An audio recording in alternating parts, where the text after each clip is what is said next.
What up, folks? I am jazzed as hell for tonight. If you have not noticed, Maddie is next to our esteemed guest, Tim. Welcome to the show, gents. I usually just say welcome to one person to the show. How you guys doing? Are you as amped as I am? Because I'm freaking amped. I'm pretty amped. Yeah, this is going to be awesome. I mean, I'm excited, but you stole my thunder. I was going to say this was an elaborate green screen and we're just trying something new out. And I was still in my pajamas at home, but you ruined it. I'm actually here. This is a first for Midlife. Yeah. This is awesome. I'm super excited. And I mean, unfortunately, I'm across the country, so I cannot be there in person. But I know this is going to be the beginning of a really beautiful friendship.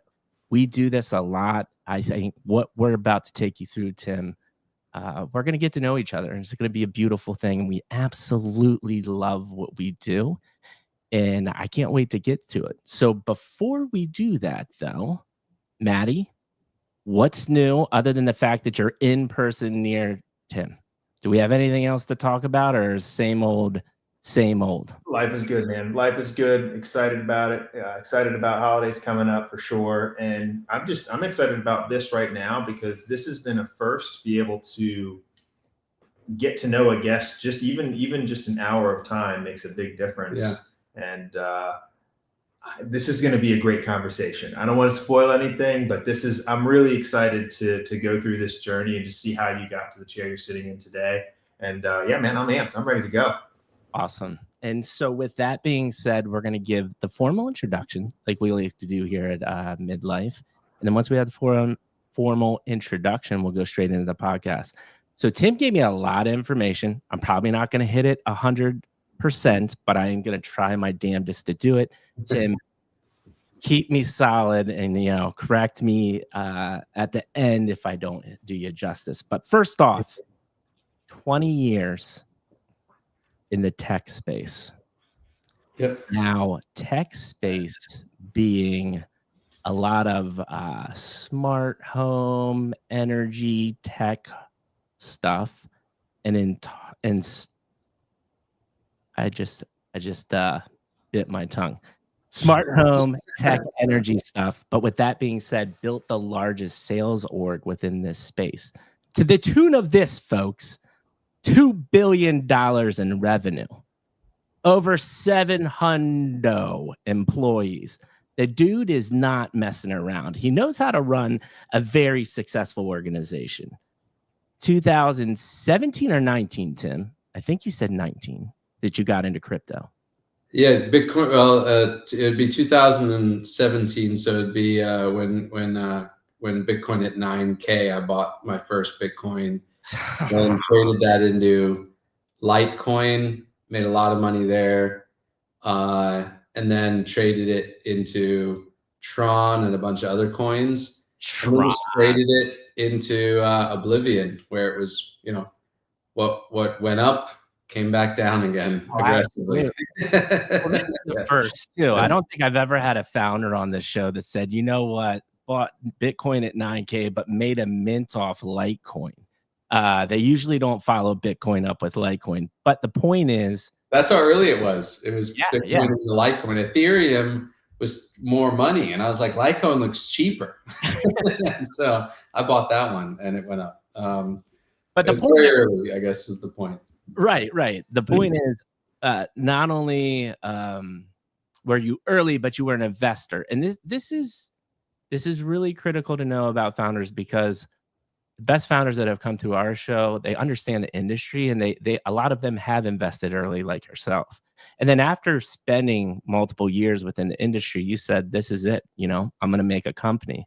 So since 2021, Tim started building his gaming company.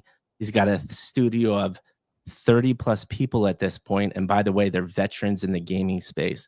And this is the most exciting part about everything that you're building. Not many people come through this podcast talking about gaming saying, I'm going to take down Hearthstone and Marvel Snap, the two largest giants within my vertical, but that's what Tim's about to do. And Tim does just not care. he's going guns a-blazing in here and he's going to take them down. And I am convinced that you're going to be able to do that, and we're going to help you out along the way. I cannot wait to have this conversation.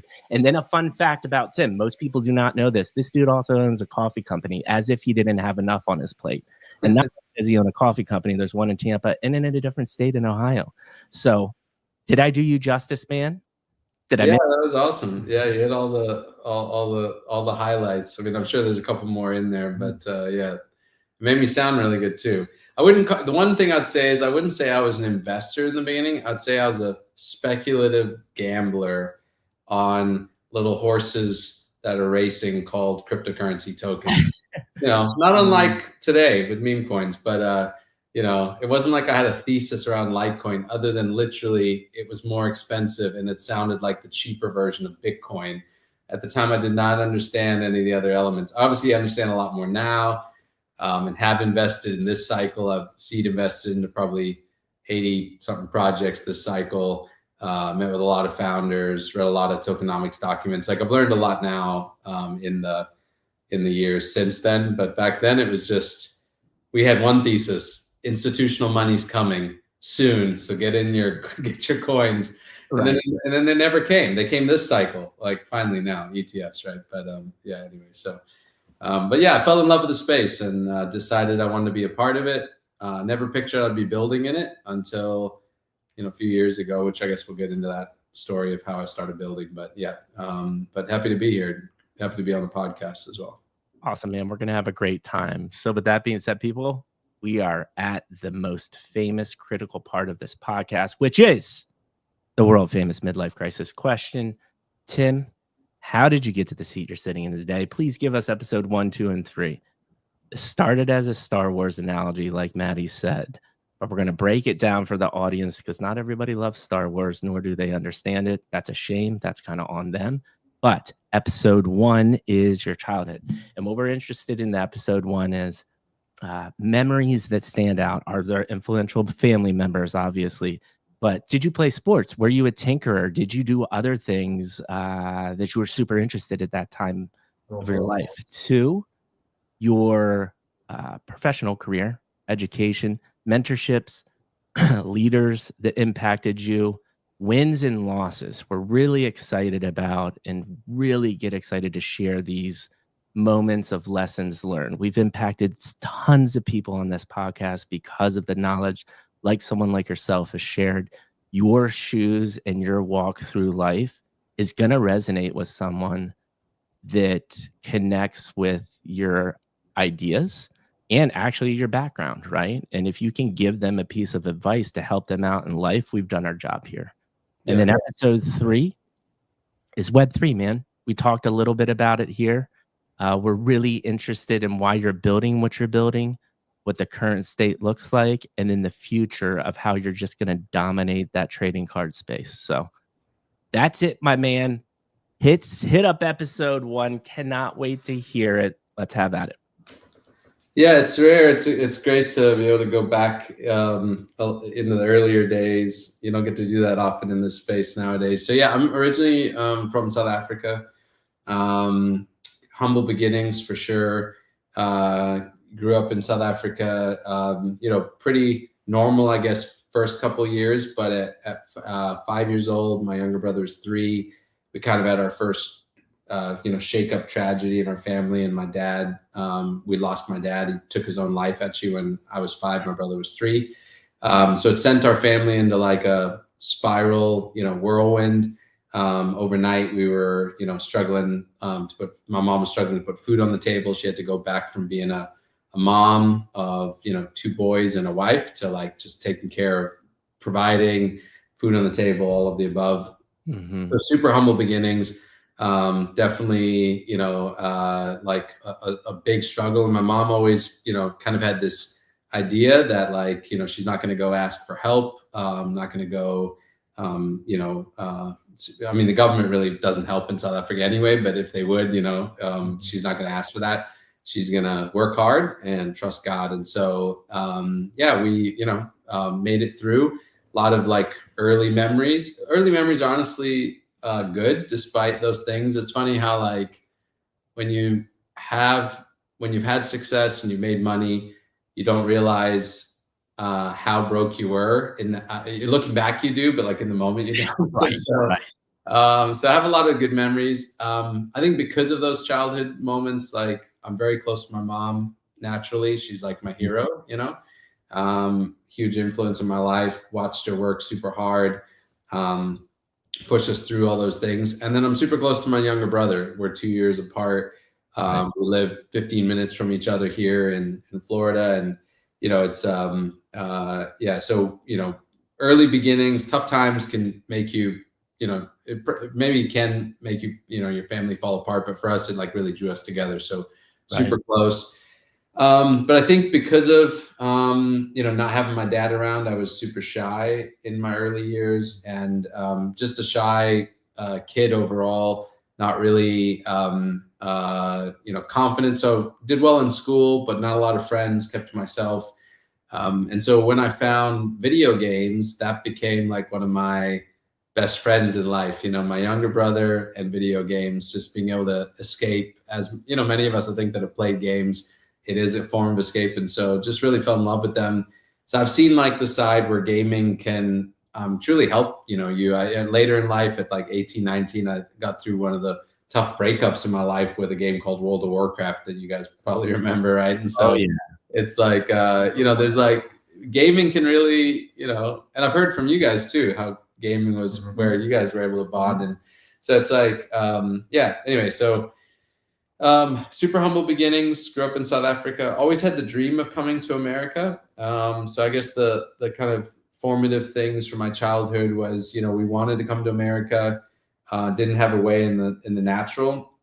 And I actually, like, looking back, it's a pretty profound kind of concept, but my mom, one day she came to us and she's like, you know, why don't we start to trust God to go to America and see what he can do? And so we'll just start to imagine the trip to America now. Like in the natural, we were like barely putting food on the table. So flights, I mean, a place to stay, none of that was in the cards. And so she said, why don't we come together every few nights, we'll sit on the bed, and I want you to describe what you're going to pack in your bags when you go to America. Like, what are you packing in the bags? What are the shoes, shirts? Are you bringing your G.I. Joes? You know, we were in South Africa, and I love, it's essentially our version of beef jerky. We call it biltong. It's not bull tongue, but biltong anyway. And so I'm like packing my G.I. Joes. I'm in my mind, I'm packing, you know, biltong. I'm packing sweets. I'm packing all this stuff. And then my brother goes, and then she's like, all right, so night number 2 comes along. What are you going to eat the night before? What's your last meal for dinner in South Africa? And she has us like describe it, you know, it's my turn, my brother's turn. We're at this point, we were like 8 and 10. And yeah, and again, in the natural, no way to go, but just using the imagination to see kind of into the future what we wanted. And then next day, it's like, what are you eating for breakfast? Then it progressed into like, what are you wearing on the day of the trip?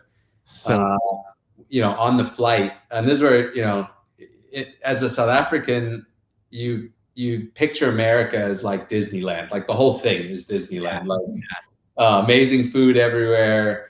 Everyone's rich. Everyone's famous because you know, all your movies as a South African are American movies. So when you hear an American accent, you just assume they're famous. I mean, I remember hearing an American like at a distance in South Africa and being like, that's a movie star, I guarantee it. You know? So anyway, so we're like, I'm picturing America. So when my mom asked me like what I'm eating on the plane, it's like steak and it's like cheesecake and it's like dessert. Little did I know that airplane food is not good. But, you know, so we would do this for months and months and months. We called it envisioning, but it was just like seeing the future you want. And yeah, and then one day, you know, you call it fate. You know, we obviously believe it's God, but the universe, we get a call from this family and they're like, we are moving to America. We've got this set up there. We've got a house already, all that kind of stuff. And we were thinking about homeschooling our kids. And every time we think about it, we think of you. And we hadn't talked to them in like 8 years. but they're like, do you, or 6 years or something like that. But, you know, do you have any desire to go to America? And we're like, yeah, kind of. You know, we've been talking about it every night for the last 8 months.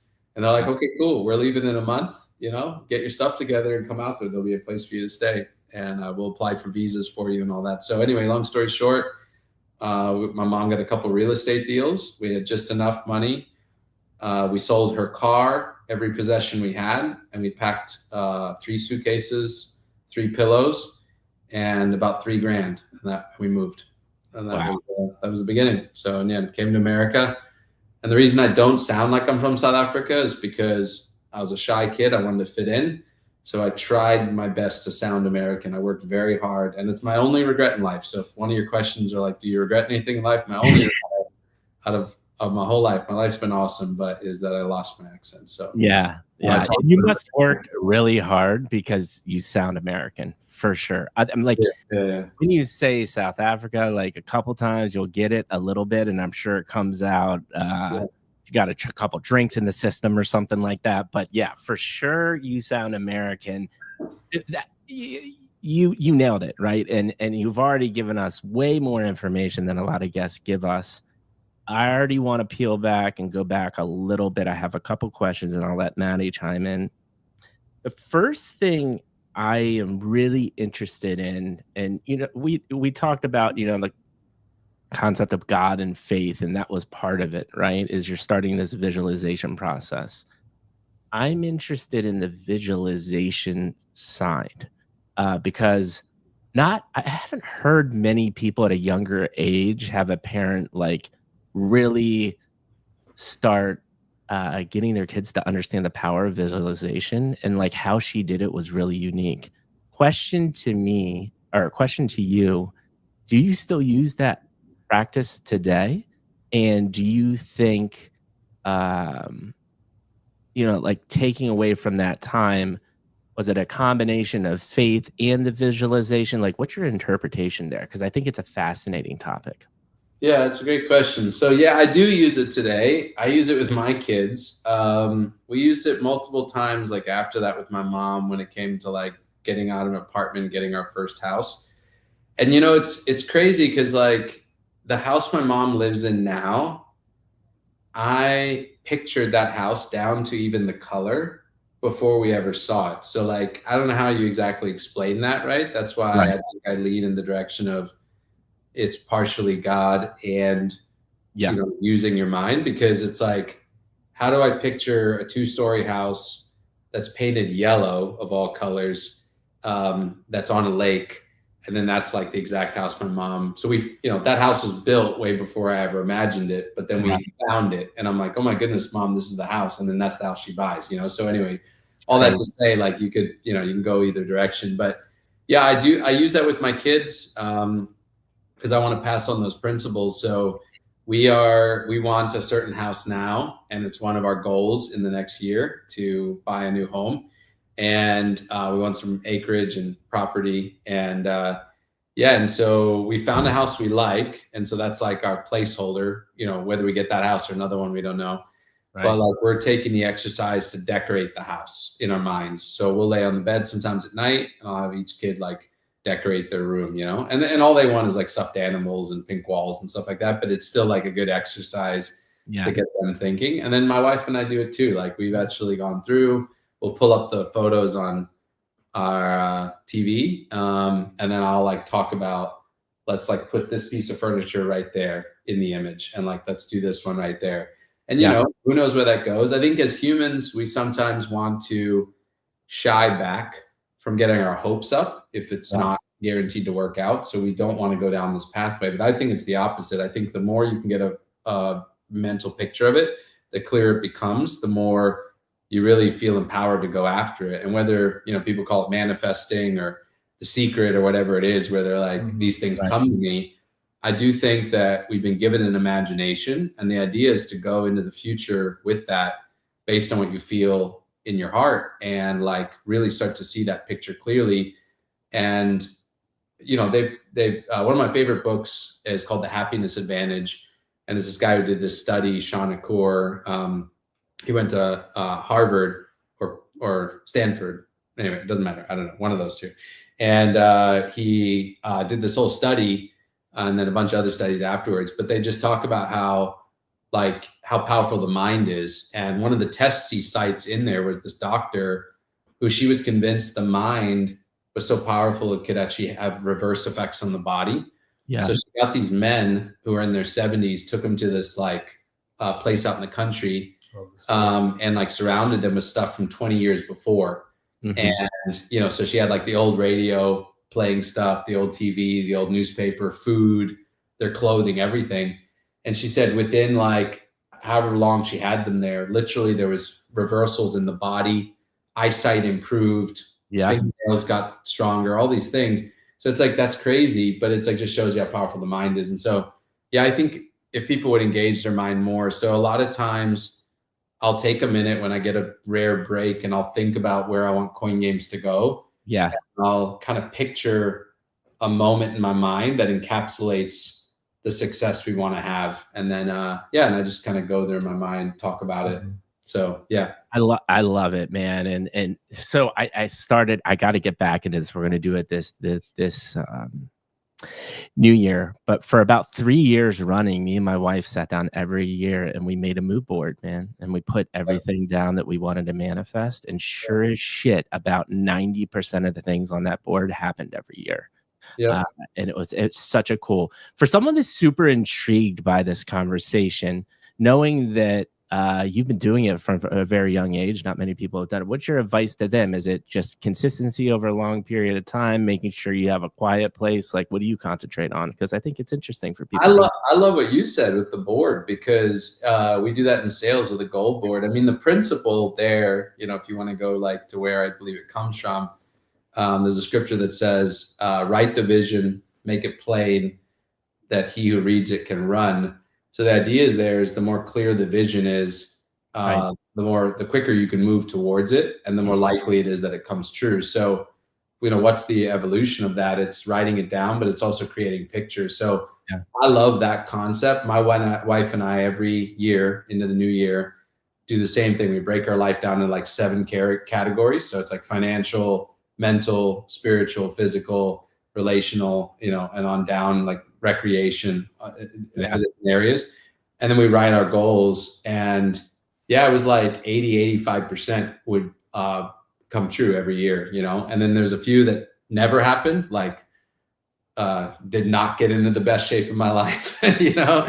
And then I realized, wait, I kind of have to like schedule working out at least once or twice a week if this is going to happen. Or I did not read 12 books in a year, you know. I didn't even read one. And so it turns out if you don't schedule reading time, you don't read. Anyway, so there were like some practical learnings. But anyway, so I think it is envisioning, but I think sometimes it's also just goal setting with your significant other, your business partner, whatever it is, having the time to talk about it. So and then just making it clear, like get a board, get a huge board. That's actually what I said to my wife I wanted to do, is let's go buy some poster boards and let's get a bunch of the things we want, the puppy, the house, you know, and then it's like you see that, you know, and it just. I'm getting poster boards this year. I'm taking that idea. Maddie, I want you to be able to chime in on this conversation, or go down a different. I do have one more question, but I want you to chime in on this conversation too. So on this part, I mean, the concept of dream boards, or having a vision, writing down your goals, right? People have shared this concept over the years many different ways, right? Because some people may not want to relate to one particular, whether it be a book or something. I mean, Think and Grow Rich, right? The concept of having a definiteness of purpose and then saying it out loud, right? And I think that something that people sometimes will maybe miss is it's not just writing it down and knowing what to look for, but there's power in the fact that you guys said it too. And when you hear it out loud, there's power in that. And so, you know, you've seen, especially in the sales world, right? Anything that increases sales, you know what I mean? What do I got to write on my mirror every morning and repeat to myself? These affirmations, knowing where you're going. I mean, there's power in that. And I think that we're finally in a place, technology-wise, it's kind of neat to see the science catch up and prove what that lady was saying from that Harvard study or wherever it was. It's like, you can now start to quantify these things. There is power in this that we're beginning to understand. I think a lot of, you know, I think people were understanding it, and maybe it just wasn't presented in a way. And I'm really fascinated when you said that. It immediately made me think, wow, you guys are where you hit manifestation, whether it be just you speak it into existence. The fact that you did that has stuck with you, and I think it's really cool that you're doing that with your family as well. 100%. I think it's something I strive to do myself. You have to know where you're going. If you don't know where you're going to steer the ship, what's the point? Yeah. And this makes a beautiful clip. I think more people need to hear this, especially in the Web3 space. They do.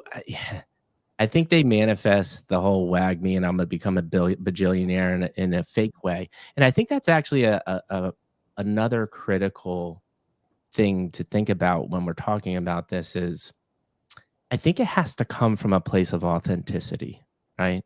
Because if you're just saying I want $1 million just to have $1 million and do whatever I want, I don't think that's that effective, right? Like there has to have meaning, there has to be purpose behind it as well. Do you guys agree with that? Yeah, of course. So I have, in my sales background, with my years with Vivint in the tech company, at the peak, I had about 750 sales guys. And so I've had thousands work for me over the years. And I got to really see the difference between the people who hit their goals and the people who don't. Right. And a lot of times it came down to everyone wants to make money, right? Everyone comes in.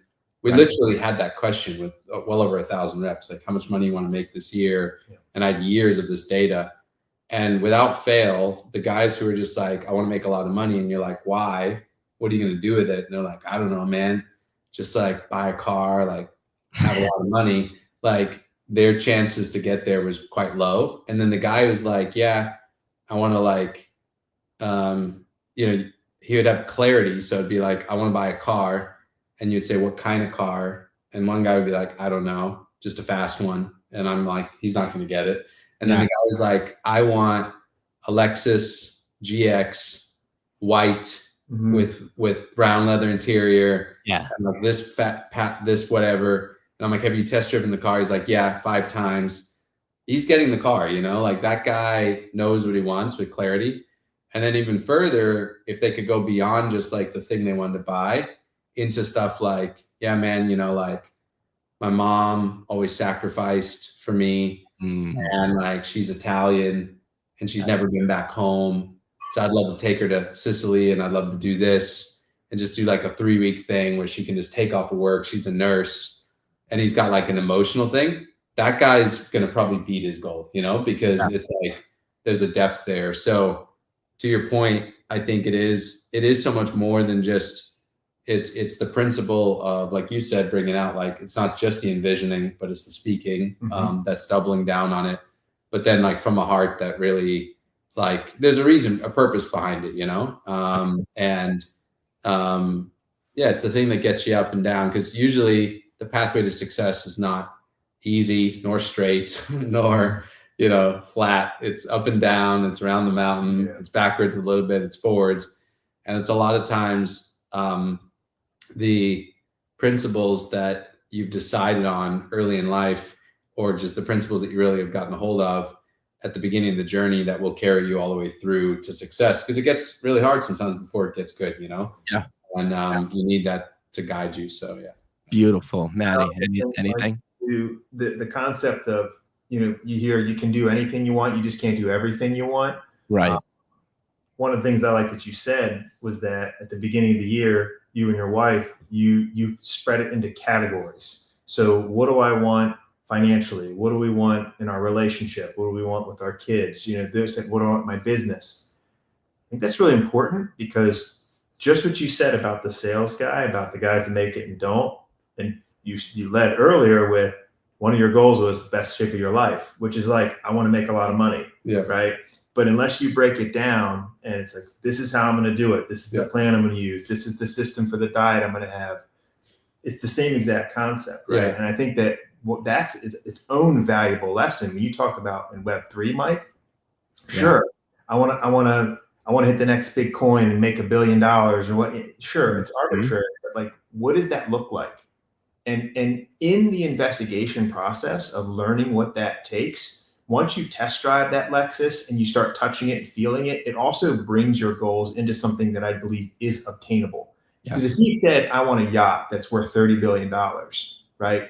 How do you even touch that? How do you get near that? And if you even did a second worth of research, you would realize, okay, this is maybe I should throw this back and like throttle this back.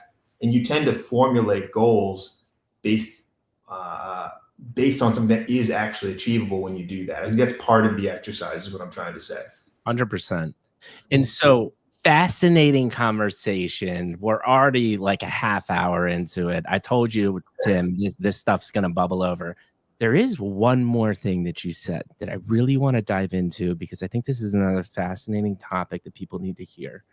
And I'm interested in your thoughts on this. You said in the beginning, you've actually lived a pretty awesome life. You've, obviously acquired some wealth over time, but you started really poor. But at the same time, when I heard you talking about not having a ton of money, it seemed like you were still close to your family. My question or the insight I'm looking for is happiness when you didn't have a ton of money. What did that look like? And how did the money, once you got it and acquired wealth and did all the successful things that you did that change your perspective at all? Because this is a massive topic as well, is how does money change your mindset? And knowing that you went through these extremes, love your thoughts on that. Yeah, I think I was definitely, I've definitely lived a life where I've got to see firsthand that money is an amplifier of what you have on the inside of you already, and not the answer. So basically, it's an amplifier, not the answer, because a happy person and in some cases it can be the, if not handled correctly, be the thing that ruins happiness, because true happiness comes from things like good relationships, meaningful connection, health, in your body, in your mind, those things. And it's like, and then money, when seen as what it is, which is a tool to enhance life and the life of those around you, it can be awesome. So some people are actually afraid that money will ruin them, but the truth is, if they have a good heart, it's going to just amplify that. A good person with a lot of money will do a lot of good. A bad person with a lot of money will do a lot of bad. So, I think that when you have that perspective, that really helps. Now, a lot of times until you've experienced money, you assume that money is going to be the thing that makes you happy, because it's almost like you have to try it in order to realize it doesn't actually fulfill. But I actually think the reason I have a little bit of a different theory, which is actually interesting based on the name of your podcast, but I have a different theory a little bit of theory on midlife crisis. And it comes from the experience that I believe what sometimes plays into the midlife crisis, sometimes, not across the board, and I'd love to hear your thoughts on this, but is that by 40, people typically, where the average age, right, at 40, hey, people go through this thing. I think it's part of it is because it feels like the halfway point sometimes, 80 years, whatever, right? And so now you start evaluating. So that's where 40 comes in. But I think the other side is that people reach a certain level of success a lot of times by 40, especially in America. And they were kind of expecting, without even realizing it, to be happier than they were when they got that success. And so it's almost like, I use this analogy in sales where guys are like climbing up the mountain of success and they can see the next plateau at 100K, a million, 10 million, whatever that number is. Yeah. Based on where you're at in life, where you came from. And so let's say it's 100,000 a year. So it's like they climbing up the mountain, or 250 or whatever, they climb up the mountain, they get up there. There's all these other people further down the mountain following them who they're pursuing. And then the guys are like, yo, how is it? It's epic, right? And you kind of get in there, there's some boxes and you open it up and they're freaking empty, but you don't have the heart to tell anyone behind you. You're just as confused. Right. And then you go, well, I guess there's the next plateau. What is that? That's 1 million. Okay, I could go there. I'm sure those boxes have something in them. And so then you're like, yeah, it's great. I'm going to keep climbing, but I'll see you up there. And then you continue up the mountain. Right. And you're just like, and so I think eventually by 40, you get up there and you realize there's not as much in those things where you made all these sacrifices to get to this place. Yep. Only to realize it's not filled with what you think it's supposed to be filled with. It didn't do it for you. So, and the only reason my theory is like that is because I had the privilege of being really successful in my tech career. In the process, I created probably 30 millionaires, and many of them, I created them way before 40. And so, and this will relate to people in crypto because I watch people go through legit midlife crises in their 20s. Yeah. Because they just hit this amount. They sacrificed, they worked super hard 2-3 years, let everything go, their body go, their health, their relationships, all these things in pursuit of the almighty dollar. And then only to realize it's freaking empty. And I watch some of these kids like flip fast and like, I mean, suicidal in my office at 27, you know? And it's like, but they have everything going for them. They're in great shape. They're making $500,000 a year. They're driving a sports car. They can date anybody. And yet they're like, my life, I feel like there's no point to being alive, you know? And so anyway, so that's where I kind of came up with the theory that midlife crisis may have more to do with the fact that that's just the average age people hit this level of success, or at least they think they should have or whatever, and they reevaluate. But I've watched people hit it in their 20s, you know? Yeah. And I see it a lot in crypto. Like I've got friends now that, you know, you have these real conversations with, and I'm just like, hey dude, you doing all right? And they're like, bull market. Yeah, I'm fine, man. But I'll, you know, it's grind time. And I'm like, hey, just, you know, you can grind, you can just come over to my house, just fly down, hang out, you can work from my office. We can just be humans at night, you know, and just have fun. You can hang out with my family. We'll cook you some meatloaf and a nice dinner. Yeah. And like, just be a human. Just remember that like, there'll be more bull markets. There'll be other opportunities. Just 100%. And so I'll yes and you on this because you were talking more financial. I think what it boils down to this, because mine came in a different way of just major depressive mental illness order, but it came from a lot of it is interpreted as happiness, but I think it's you finally have the real conversation with yourself in the mirror to say, the things I thought I wanted were not, oh, I actually don't know who I am as a human being. I'm not self-aware. And all of this stuff that I've been chasing after and driving me was other things people had told me, and it's not who I am. Mm-hmm. And so it's this deep sense of just emptiness because you don't know who you are. And that is a really tough pill to swallow. Mm-hmm. And I went through that myself. And so I think it's actually just this total lack of self-awareness that exists in society today, because not many people really tell you, and hence why we name this podcast Midlife Crisis, is because we have these conversations to have people really start being introspective and thinking about like, why does Tim, who's going to launch, and I know an insanely successful Web3 game, right? Because he's doing all the things the right way, but why does he think that way? And it's because of these life lessons that we're talking about right now. So my interpretation is, yes, I agree with everything that you said, but I think it actually is a little bit deeper, and it goes to sense of self is the pure like crumbling of the mind in the what shit moment. Now, here's the interesting part is some people hit that and they never recover.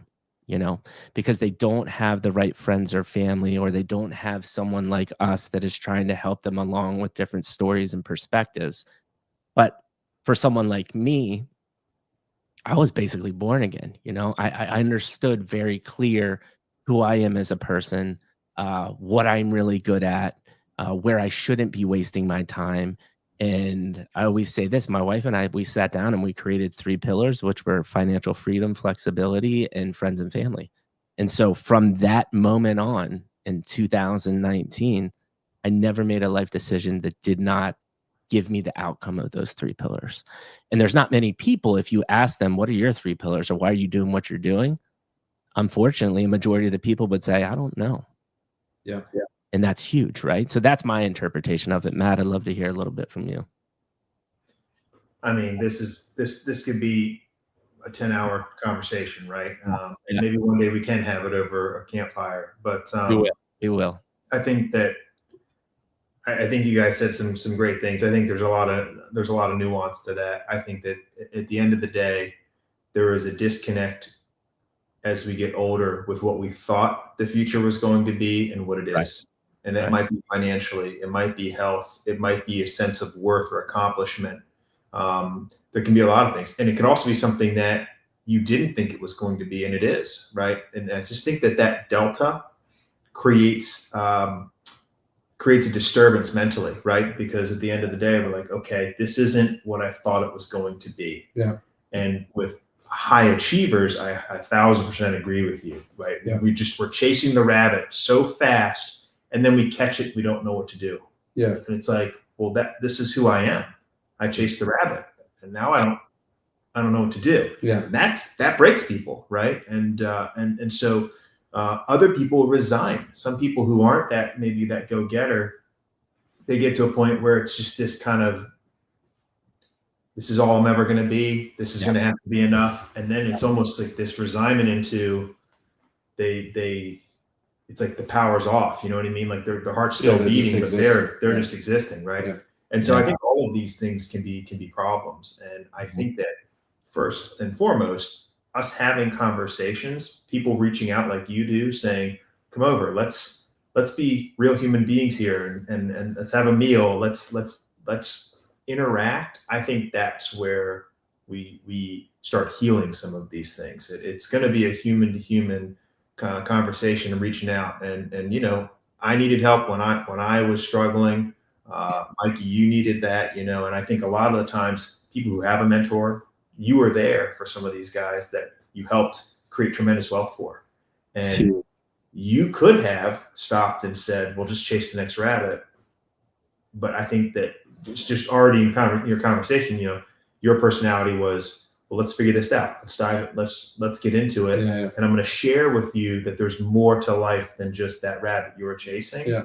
And I think that that's a really big next step into how to solve that crisis.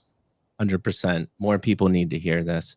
So let's do this. We're already 42 minutes in and we're still in episode 1. Tim, you're doing a damn good job. I just want to reiterate, you are crushing this podcast. Maddie, if you have a burning question, go for it. But if not, I got a good natural segue. And that segue would be this, Tim. I'm assuming now we're getting into more of the teenage years. You mentioned your love for video games, and now you're building a video game company within the Web3 space. Just talk to me a little bit about those influences from an early age, what attracts you, and you can talk about present day now, but like, what is your passion? Why video games? And talk us a little bit of those influences, because I think it's important knowing that that's what you're building right now. Yeah, so I fell in love with gaming. I remember the very first game I ever played back in South Africa. I was at a friend's house. A bunch of kids were over. I was not super social, so I found my way just into the kid's room, and he had back what would have been essentially just like the original Nintendo, and then playing like a RoboCop game basically on there. Oh, and after that, it was SimCity on a computer, the original, and then a couple other games like Paperboy and those things, Contra, and then and then never really had access to a lot of video games in South Africa, so came to America, got the Sega Dreamcast, and then eventually PlayStation, and then built my own computer. So went through a lot of games, really enjoyed a lot of sports games early on. Never really platformers. And then like my first kind of formative game experience was World of Warcraft. I discovered that right as I was like coming out of a relationship. And so I dove into that thing that just consumed my life, you know? So it was like work and then that. And I would, I'd rush home from my sales job. My brother would have already logged in. We're getting ready to do a raid. He's like lying to the guild that Tim's mic is not working because I'm not there. He's dual boxing for me. They're like, why is Wibble's damage down? You know, I come in real quick, throw the uniform off, like, you know, get in there and then play till midnight. Saturday run a ZG raid, and then Sundays, you know, just anyway. So it was like 7 days a week for years. Wow. And that was probably the biggest one. Prior to that was like Call of Duty, Halo. Every time one of them came out, waiting in line at midnight to get the game, playing for 3 days straight at the house, you know, all of the above, like just love gaming. And so I think for me, gaming was always a passion, has always been a passion. To be honest, if you asked me what I wanted to do earlier in life, like 16, 17, I had heard that there was a position in a studio where you could play video games and they paid you for that. Yeah. And because I wasn't a technical guy, I was like, I could probably get that job. Like, I don't think I could ever go any higher into like how to make a game, but like I could play it and I could tell people like, this is what's wrong, this is what's right. And then my friend and I would sit back and we would like come up with ideas for games. So it'd be like, this is a cool game, but we could make it better if we did this. And we would always talk about that stuff. Little did I know, you know, almost 20 something years later, I get the opportunity to found a studio after an entire, you know, detour into another tech area and a very successful career in sales, and totally going from a shy kid to a, you know, top sales rep and all that. But anyway, all that to say, love video games, got me through many tough times in life. Honestly, was, you know, allowed me to be a shy kid and, you know, and just have a good childhood. And so I think I have like a fondness for gaming that goes beyond. I really do think there's something like awesome in life and just bringing people joy. We live in a crazy world. Yes. There's a lot of bad escapes in this world, you know, that you could go through that are escapes, but they're not healthy for you. Mm-hmm. I consider video games in that generally healthy category of something fun. And now, like, I'm right at that place where, you know, I'll play Mario Kart with my kids. Funny enough, I haven't like let my kids, I haven't decided yet, am I going to let my kids be full on gamers and like use my connections and influence to try to get, you know, like, cause I mean, honestly, truthfully now, you know, parents, you know, used to still do, they get their kids into golf, or they get the, you know, let's start them early, you know, in soccer or in this or in that. Yeah. I'm literally like, should I be starting my kid early in like shooters, you know, because like I'm going to be in this industry. I'm not making that type of game, but like maybe he has a career. And my son really takes to these games quickly. So I had that conversation with my wife the other day. I'm like, we doing this like a little bit or a lot? But anyway, all that I would say there's like, so far it's a little bit has been the answer. So, you know, but all that to say that, but like my son's never played a shooter. He doesn't even know what that is. So he's doing Mario right now in Mario Kart basically. Mm-hmm. But I've had such good memories with my kids already, with my wife and myself playing Mario Kart with my daughter and my son. Yeah. Yeah, there's just such joy. So anyway, all that to say, I am passionate about helping or giving people the same experience I had with games, and hopefully a game that they can love. And that kind of, you know, is why when we'll get into chapter 3, why Web3, because I do believe gamers deserve to own their own experience. And even though there's a lot of Web2 gamers out there right now that if you talk about Web3 gaming, they're like, you know, stay away. When you really dig in, they can't really fully make a good argument for why not. And when you actually present them the idea of ownership in the right way, they're always like, that actually does sound good, you know? Mm-hmm. And so it's almost like those of us in Web3 right now, we got to put up with the ridicule and these things and find the right way to do it. Because when someone finally introduces ownership in the right way, I believe it's going to change the face of gaming for the better. And I think players will one day universally demand ownership in their games. They won't play them if they don't offer it. Right. I don't think we're there soon. I don't think it's this cycle. I don't even know if it's next cycle, but, you know, give it 10 years. And I think we're in a world where every game will have blockchain enabled mechanics. And so I'm here for that. And that's why I'm here. So it's okay that we jump forward, because I don't want to lose this topic, because I think it's fascinating. And I don't think we've just talked about it a lot. We've had tons of gaming shows, gaming projects on our show. But Tell us your opinion as to why there is this just hatred of Web 2 gamers and Web 3. Is it because it's their interpretation that all Web 3 people are crypto bros, or like what is happening there? Because I'm assuming you've done a lot of research and have a lot of conversation. Love your take on that. Yeah, I think it's partially not understanding what it is, and then it's getting the wrong idea, right?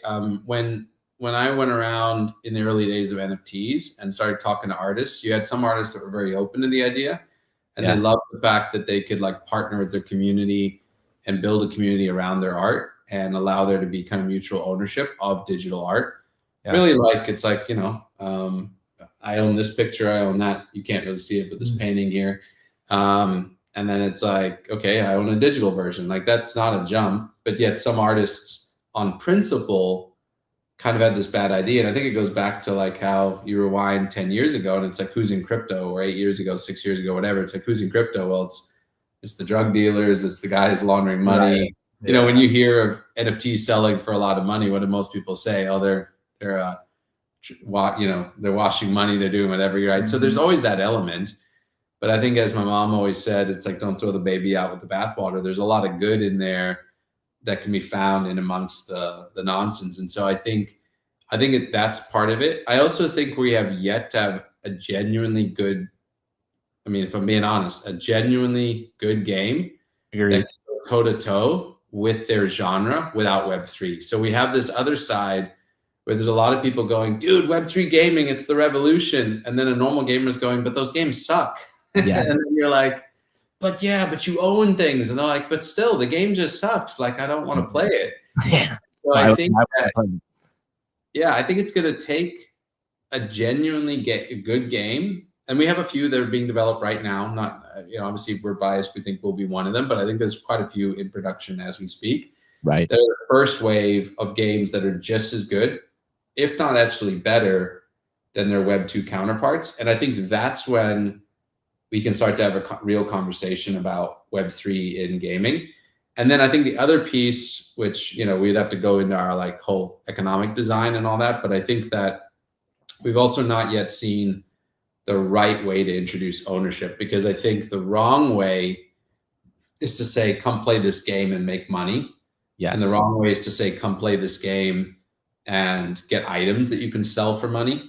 Yeah, because it's profit motivated. And as humans, a lot of times on principle, we don't even want to say that's why we want to do it. And so I don't think the answer is like, let's red pill the whole world into like flipping NFTs. I don't think that's the answer, right? We already have those people here.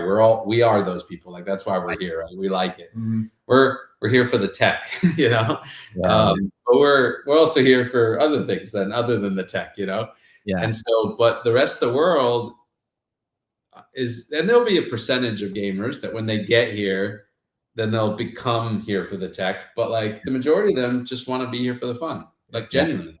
Yeah. And so, show me a product that is just as good as the product they're currently playing, that offers them ownership in a fun way. And I think that's what we are designing in our game. And I think we've yet to see the right way to do it. But mark my words, when you get the first genuinely good and or better version of a game that also then offers ownership in the right way, it will win, because it's inevitable.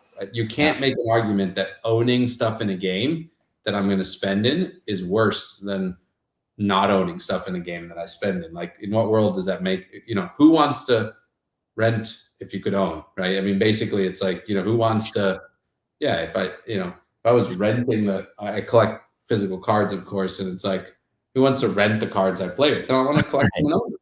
Like, I mean, you can make an argument for that. So yeah, so to me, it's inevitable. It's just a matter of, are we going to get some good games that offer the ownership experience in the right way? Yeah, and I think the Web3 gaming needs like the iPhone moment. I actually think you said something interesting that I haven't heard, and I actually believe there'll be a handful of games over the next couple of years that will be good. But I actually think for it to really catch steam, I believe what you said, which is it has to be better than what gamers are currently playing in Web 2. Like, someone has to make a better game in their genre that will get Web2 people like, damn, I got to play this game because everybody's raving about it.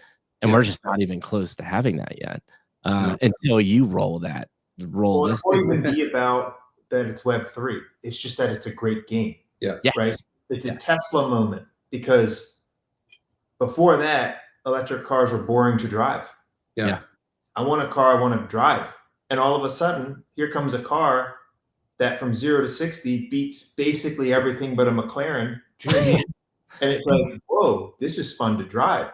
Yeah. And it was marketed well. I think that's the other big part, is that, the gaming industry, I mean, come on, there are tons of games that are good games. But if they didn't get out the right way, they just kind of get lost in the shuffle. And to your point, that marketing needs to come from gamers. You have to, I want to play this game. And if when Mikey would tell me, oh my gosh, Matt, you got to buy this game, it's amazing, I knew as a gamer, that's all I needed to know. Yeah. I didn't need any details. I didn't need to know who made it. Is there money involved? No, it's just, that's fun to play. And I think that's going to be a big point. I think you nailed it. When gamers want to play the game, the rest will speak for itself. Yeah. So let's do this. I'm so excited to get to this because there's lots of juicy information. We can do the TLDR. Too long. Yes, that's what it is. TLDR. I always want to say TDLR. I don't know. I'm dyslexic or something. Let's do the TLDR of the middle part of your career, because I know you had a really interesting career. And, we can kind of skip through the college stuff, but really talk about kind of your rise to managing a team of 700 people, creating this $2 billion of revenue. And really, as you're going through this section, failures, let's say top 2 to 3 failures in your mind, top 2 to 3 wins, and just expand upon those for us as you take us through this part of the journey. And one thing to add to kind of that episode too. Fascinating with this is you spent time talking about as a child how you were like shy, the birthday party's happening, I'm in the back. And then we jump forward and you're managing 700 plus people with one of the most successful sales teams, which is the opposite of that. So like, take us through that journey too. Yeah. I think that's really fascinating. Yes. So I was really a shy homeschool kid, till 16. And my pathway into my career and all of that was like a 16. I said, I'm going to go. I found out in America that, because in South Africa, we don't have a thing called a GED. So I'm like, there's a thing I can get, which looking back, I didn't realize that most people get it for different reasons, but I'm like, I can get it. And then I can go straight to college at 16. My mom's like, you sure that's how it works? I was like, yeah, I looked into it. You can get a GED and then you can just go to college. And so I was homeschooling myself and my younger brother. My mom was working like 12 hours a day. And so I was like, I'm wasting time, Mom. I can start college now, I promise. And she's like, I was like, I'll just get this GED thing and go. And she's like, nope. And so I found out that there was a chance to go. There was a Bible college opening at the church I was going to that was accredited. So I was like, I'll enroll there for a year and then I'll go. And she's like, okay, fine. So I ended up going there. It was an accelerated program. Long story short, I'm 19 and I have a bachelor's in theology and I'm kind of at a crossroads. Right. And it was during that time that a lot of I started learning some people skills, all that kind of stuff. And so then I get an opportunity at 19. So it was really a choice. I've got a degree in theology, but I want to be in business. And so I either go get a business degree or go work a job. And I was weighing the options. And then I get an opportunity to go work for this guy named Adam Barger, who is the founder of a company called Kaza.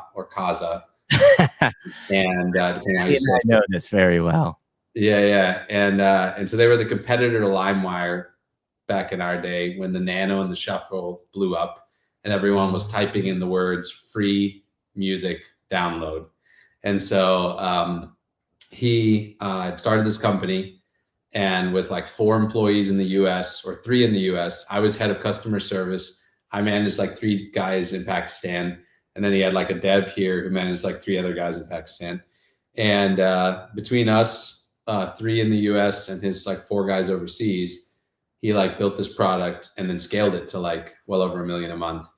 And that was like my introduction. And I just saw this pathway that was like, you don't have to go get the traditional degree, work your way up. Right. And I just saw how amazing tech could be. But I instantly knew I'm not the guy coding. I'm not technical. Right. And so if I'm going to have a successful career in tech, it's got to be on go-to-market, marketing, sales strategy. So, but I was shy. I was a shy homeschool kid who played a lot of WoW and spent half my day answering customer service emails and the other half of the day reading the World of Warcraft forums on like the best build for PvP. So, and so I was like, I got to get out of my shell. And so I thought, well, I actually had an interesting moment. I sat there one day at 19 and I was working for this dude. He was a millionaire. And I thought, you know, I don't have the skills he has. I don't have resources. I can go back to college or whatever, but if I'm going to do this, I want to be a millionaire by 30 was the goal. What I have on my side is time. And so if I start making the right decisions now at 19, while my friends are doing this, I'll do this. That'll hopefully lead to a different pathway. And so I wrote down 3 things that the 2 millionaires that I knew had in common. The guy I was working for at that time and a guy I'd worked for when I was like 16 for like a year in real estate. And they both had leadership. They both had great work ethic. And they both were amazing at communicating in sales, a background in sales. And so I looked at those 3 things and I circled sales. I was like, I don't know how I learned leadership and I don't really know how I learned work ethic. I guess you just got to figure out how to work hard. But I was like, I can get a sales job. And I was like, I'll start by learning that skill that these 2 millionaires have and we'll see where that leads me in life. And so that's how I went into sales. But I wanted to be in tech since I'd been in tech already. And so I went to work for Verizon Fios. They were rolling out fiber in the US and went on their sales team, became the top rep in the country within like 3 months. I can still remember the very first door I ever knocked because I was terrified. Went up and knocked on the door. My heart was pounding and I swore like the guy's going to hear my heart, you know? And then he opens the door and I go, hey man, my name is Tim. I'm with Verizon. And he's like, not interested. And I was so relieved. I was like, thanks, man. And I just like ran on the door as he slammed it. And I got around the corner. I'm like, I can't do this. I can't do this. And then I said, I already quit my job. I don't want to go back to $12 an hour. I don't want to do that. I was like, I just got to stick this through. And so about 3 hours later, got in a nice lady's house. My manager came over and helped me close the deal. And we walked out. And he's like, you just made $100 in an hour. He's like, you think you can do that again? And I was like, I think I can. And he's like, all right, go do it. So next day I made 2 sales. Next day I made 2 sales. Anyway, end of my first week, I made $800. So from like $200 a week to 800. And so, yeah, that was the beginning. And then I realized you don't have to be this, like a lot of times people think salesmen are high pressure, very loud, all that. I was really quiet. And just like this, I learned to genuinely connect with people and that actually moves the needle way more. Yeah. And then I just had like really good work ethic from my mom. In fact, my addictive personality, you know, that could be a bad thing or a good thing. Luckily, I've mostly, it's been a good thing in my life. And so I just redirected it from World of Warcraft to sales. And that's actually when I kind of left gaming for a little while and just shifted my focus to my career. And so at 19, it just took off and I made $103,000 my first full year at 19 years old. I was still living at home with my mom. So she made me start paying rent when I came home with 50Z one day. Did a lot of stupid things with my money. So have no good lessons there. I guess you talk about like defeats. I guess maybe it's a defeat. I don't really have any really defeats, but it would be like, or losses, but one would be I was just an idiot with my money. I mean, just an absolute idiot. So anyway, yeah, that's all. It's a learning lesson. Yeah. If you give any of us $100,000 at 19, we all make that decision. Yeah, we'd all do the same thing. We get So, and then just did that for 3 years, and then kind of came to a crossroads, which is what led to the second crossroads at 37. But at 23, I was making about 90 grand that year. It was 2008. The economy was falling apart around us. Mm-hmm. I was engaged, and everyone was telling me I'm crazy for looking for a new job. But right in the midst of that, I had this moment of clarity where I knew I was comfortable. And for me, I have the philosophy in life, you have one life to live, so make it as freaking awesome as you possibly can. And so I just woke up one day and I knew I need to go get uncomfortable again. I need to go do something hard. I need to find something new and reinvent myself. And so I kind of made a decision to go look for a new sales career that guys were making way more and doing a lot more. And that's when I found Vivint, where I spent like the next 15 years in tech and grew to that whole space. And so I just, I basically quit my job almost like the next day once I had done the interview, and I went all in on the new tech career. First year there, I made 250. Second year was like 500,000.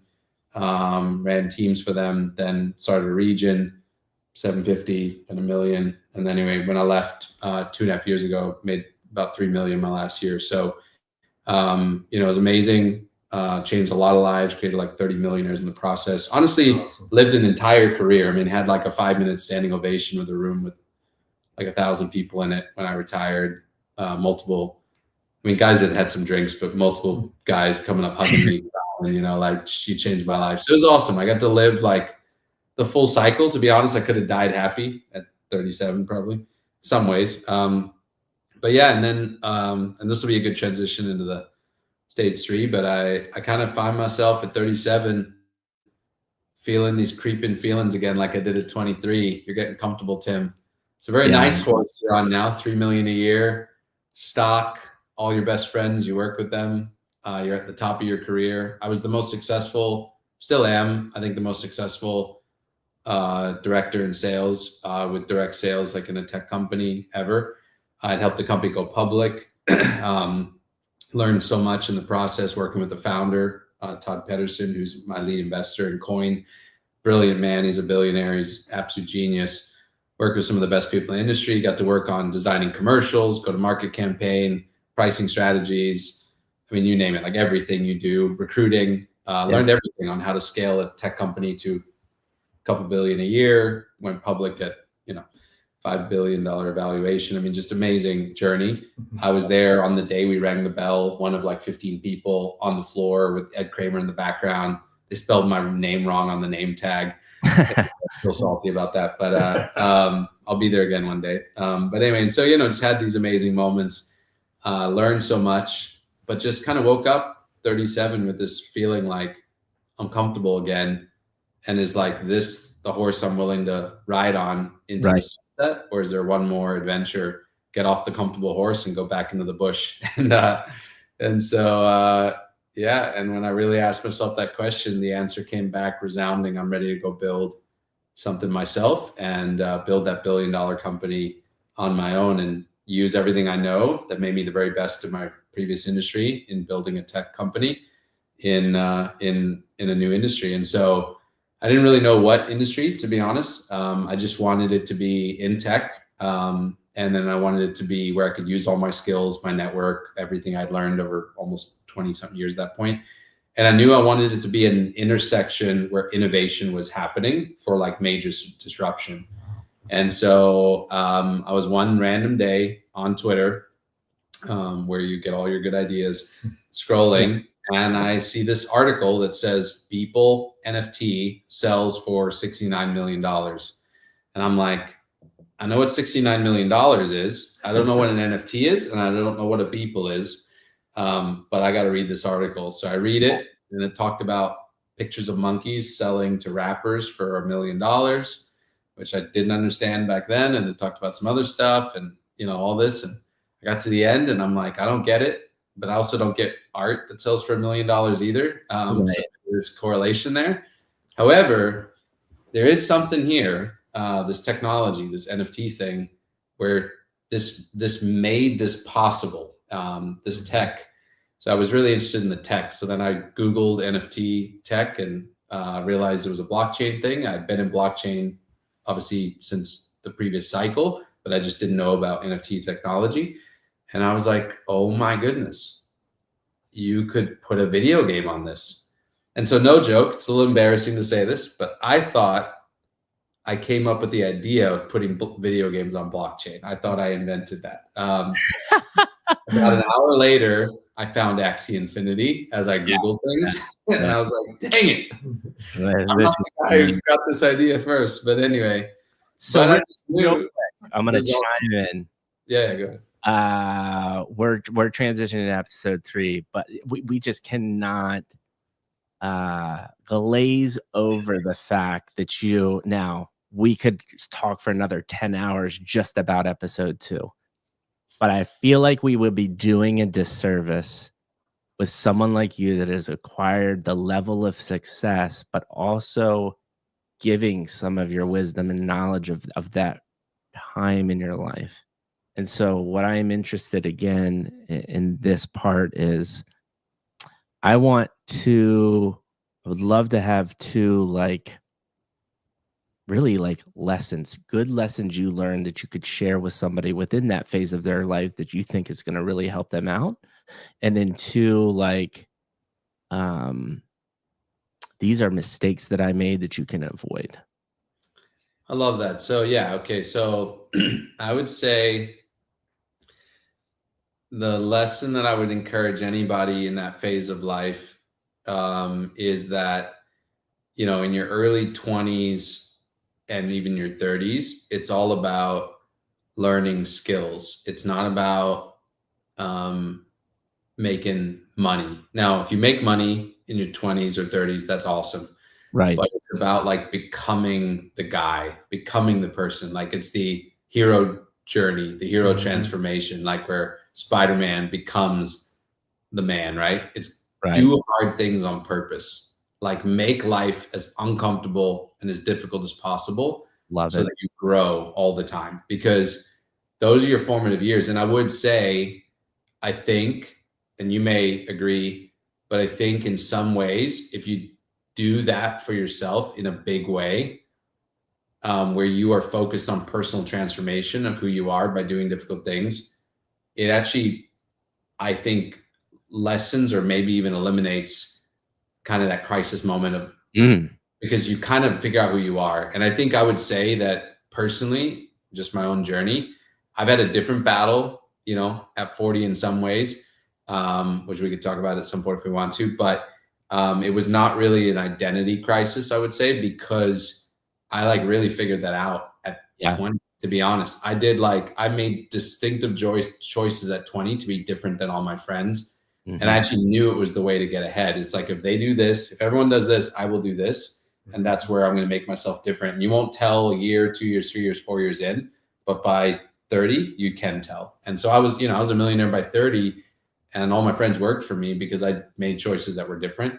So I think that my lesson would be do the hardest things you can find to do and be focused on skill acquisition more than resource acquisition. So that would be lesson. And then good. If I could go good. Are you wanting to respond to that? Yeah, real quick before you go to the next one. The thing I wanted to chime in on is, can you expand upon that? Because that's fantastic advice. How much of it matters at this moment for you to start doubling down? Because you're also being self-aware of what you're good at and what you're not good at. How much does that play into that? I mean, it's huge because you really figure out where you slot in, and the sooner you can dial that in, the better. Finding out your superpower. I mean, I really do believe that the journey to finding out what you're on the earth to do starts with figuring out who you are and figuring out what talents and skills, because God's put greatness on the inside of every human being. We all have gifts and talents that are unique to us, but you got to know who you are to then understand what you're gifted in. And then when you figure that out, you then figure out the destiny, right? So many people are trying to figure out this end game, but they're skipping who I am and what I'm good at, or who I am and the greatness inside of me, or however you want to put that, right? So I believe we all are kind of like an individual, like our fingerprints, we're unique, and we show off a different side to God. And so ultimately it's our job to figure out who we are and then what we're gifted at. What do we bring to the world? It's actually our responsibility, not to get too deep as humans, to become the best version of ourselves. It's how we actually make the world around us better, is you be the best version. You don't shrink back from the greatness on the inside of you. You be bold about who you are. As weird as you are, the weird parts about you is the part that like is actually really the real you, right? The part that's like everybody else is the part that you think you have to do sometimes to fit in. And so like, that's nonsense, right? There's that movie, Coach Carter. There's that scene in the gym where the guy stands up who was having the hard time, and he's like, and he reads that poem about like, we all have a light, and we need to let that light shine. And when we consciously let that light shine, we encourage others to do the same.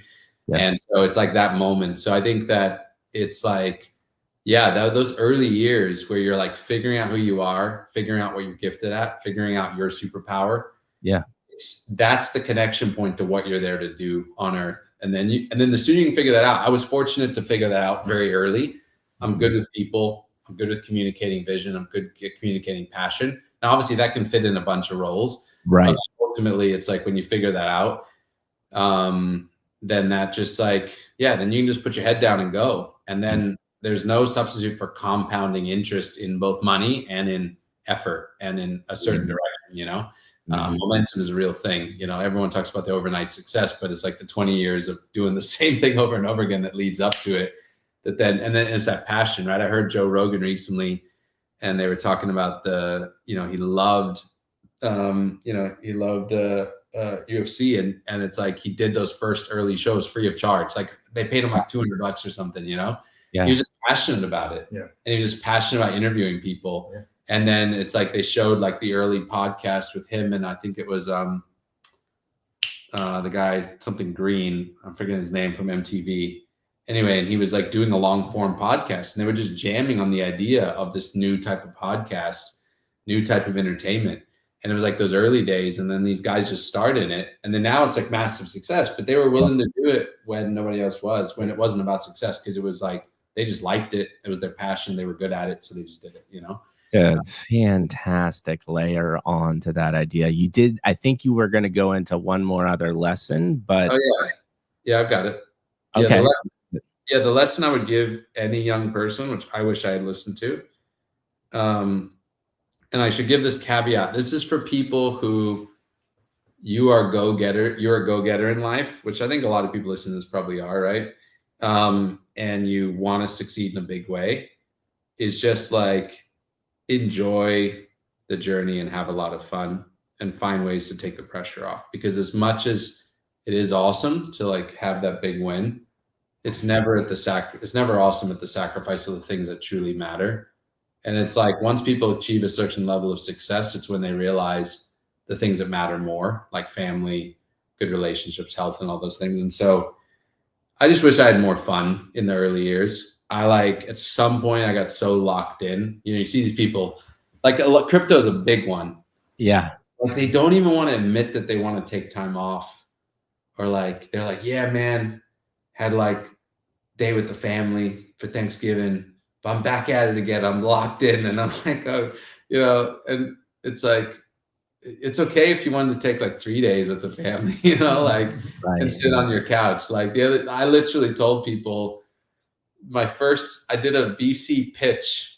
No, sorry. I did a chain partner pitch the morning I came back from Thanksgiving, and I had so disconnected that I forgot like how to go through the pitch deck. Like I literally was like fumbling through it, and I got off the thing and I apologized to my friend Alex. I was like, dude, that was so bad. And he's like, it doesn't matter. They liked us anyway. I was like, I know, but I was like, it was so bad. I was like, man, I must have really unplugged, because I really did. I played Skyrim and just hung out with my kids, and like, hell yeah, I just forgot about Web3 for like 4 days, and it was so healthy and so good, And so I think just like giving yourself permission to like be a human, enjoy life, try to have a long-term perspective. There'll be many bull markets, and even if there wasn't, like, let's say you make some money in this bull market, you have other ways. You have a whole life, right? So just like, anyway. Maddie, I'll let you chime in. I know you got a bajillion thoughts, but he just dropped some serious knowledge bombs. I mean, it was all of that was fantastic. I mean, I agree with everything you said. I love the take some time, smell the roses. I think that's important. I 100% agree that it's about skill acquisition. just as a personal thing, this has nothing to do as a question. It really, really irks me that this isn't taught more to youth. Yeah. I would have, man, I was so compartmentalized and still am. And like, if I just heard that at 15 years old, I would have absolutely processed that very well. Yeah. Matt, you don't have to be the millionaire at 20.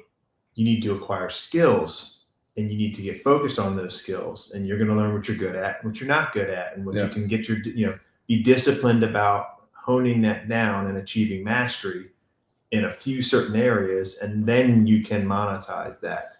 That's a massive leap that, unfortunately, you're homeschooled. you're already thinking outside of the box. But for us, whatever the high school guidance counselor told you, it was like, if you don't go to college, you're failing. Well, I don't even know what I want to study. It doesn't matter. You just need to go to college. Right. Okay, sure. And then we're at college, and and it's like we're dropping money on a degree. It's like, I don't really know if this is for me. Do I enjoy this? I don't know. And you're so focused on just like not failing the next class. Yeah.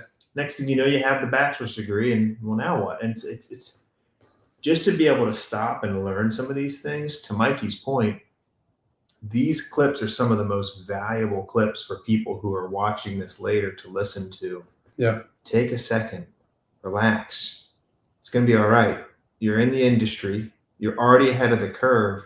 What skills can you learn? Where can you focus? Who can be a mentor to you? These are things that are really important now to grasp, and you can start creating that separation. So 10 years later, you're going to see a real difference between who you could have been and who you're going to be. Well, I'll just say real quick on that, like for the Web3 audience in particular, the tendency is, because there's so much money to be made in different sectors, it's like, now I'm trading meme coins. Now I'm trading AI meme coins. Now I'm over here with NFTs because Pudgy is probably about to set off a revival in meme coins connected to NFTs, right? I mean, just, anyway, there's always, you can see a trend, right? So there's going to be, and then there'll be something else in 6 months, right? So if I had that thing, it's like you'll never settle down and find your niche in just what you're good at. What do you love? What part of the industry? So like you said, like, you're here, you've discovered Web3. Congratulations. You're probably going to be successful if you just take it slow. And it's actually the quick money in, quick money out. There are cases where somehow people make quick money and then they exit with that money. But usually that's people who already paid the price at some other point in life that learned that lesson, and they learn. I mean, I didn't, right? I hold still like 3,000 NFTs right now, and I could have, anyway. So, but it's like, so next time will be different, but you pay the price, but just, you're here. So we have the tendency, especially Twitter, you got to be careful. Like, I'm on there, I enjoy it, but I got to be careful not to scroll and get FOMO every single day or something I'm missing, which then could very easily distract me from the main goal, which is building this empire. So I've just put the blinders on. I know where I'm at. I'm happy to be building in the space. I'm happy to be surrounded by cool people in the space. I'm sure there's other ways I'll make money on accident, on purpose, occasionally by association. If there's an obvious play and you're investing as well, go for it. But I try to automate most of that. And I'm just focused where I'm at, which is building the very best gaming product that can bring 50 million players from Web 2 into Web 3. If I succeed at that, I'll have everything and more. And who cares if I missed a trade here, an investment here, I missed this, I missed that. And then there's also just like the life satisfaction. Like, you're just not happy. My brother says this a lot. He says, comparison is the thief of all joy. So like, if you want to lose your joy quickly, compare yourself to someone else. This will rob you. So it's like, just don't do that. Be great, be happy you're in the space, celebrate other people's wins, and find your spot that you like, that you enjoy, that you understand, and where you can get an edge, and then really focus on that, and just win where you win. I love how we're relating this to Web3. A couple thoughts here is like, listen, people, if you see another KOL say get back into the trenches, don't do it. If you suck at trading meme coins, are not interested in it, right? You cannot be trying to mirror what all of these people are telling you to do. Because I promise you this, less than 1%, a very, very small percentage, are even profitable. Like, not to mention, like, being a millionaire. I'm just saying profitable. I'm just saying like $300 extra in the bank, you know? So when you, again, and I talk to a lot of people about this, and people constantly DM me and ask me this. And my question to them every time, and this is what Maddie said, and this is what Tim said, you're answering a simple question. What do you like to do? And what are you good at? And you need to mirror those two things together somehow, some way, and then tackle that with all your energy and passion. And then also drown out all of this touching grass BS, all of the other mantras from social media saying that you need to sleep 2 hours or 3 hours a night. That's how you be a successful. It's all about grinding hard, grind. Listen, Maddie and I have talked to many people on this podcast that grind for a year straight got them face down in their apartment, almost dying.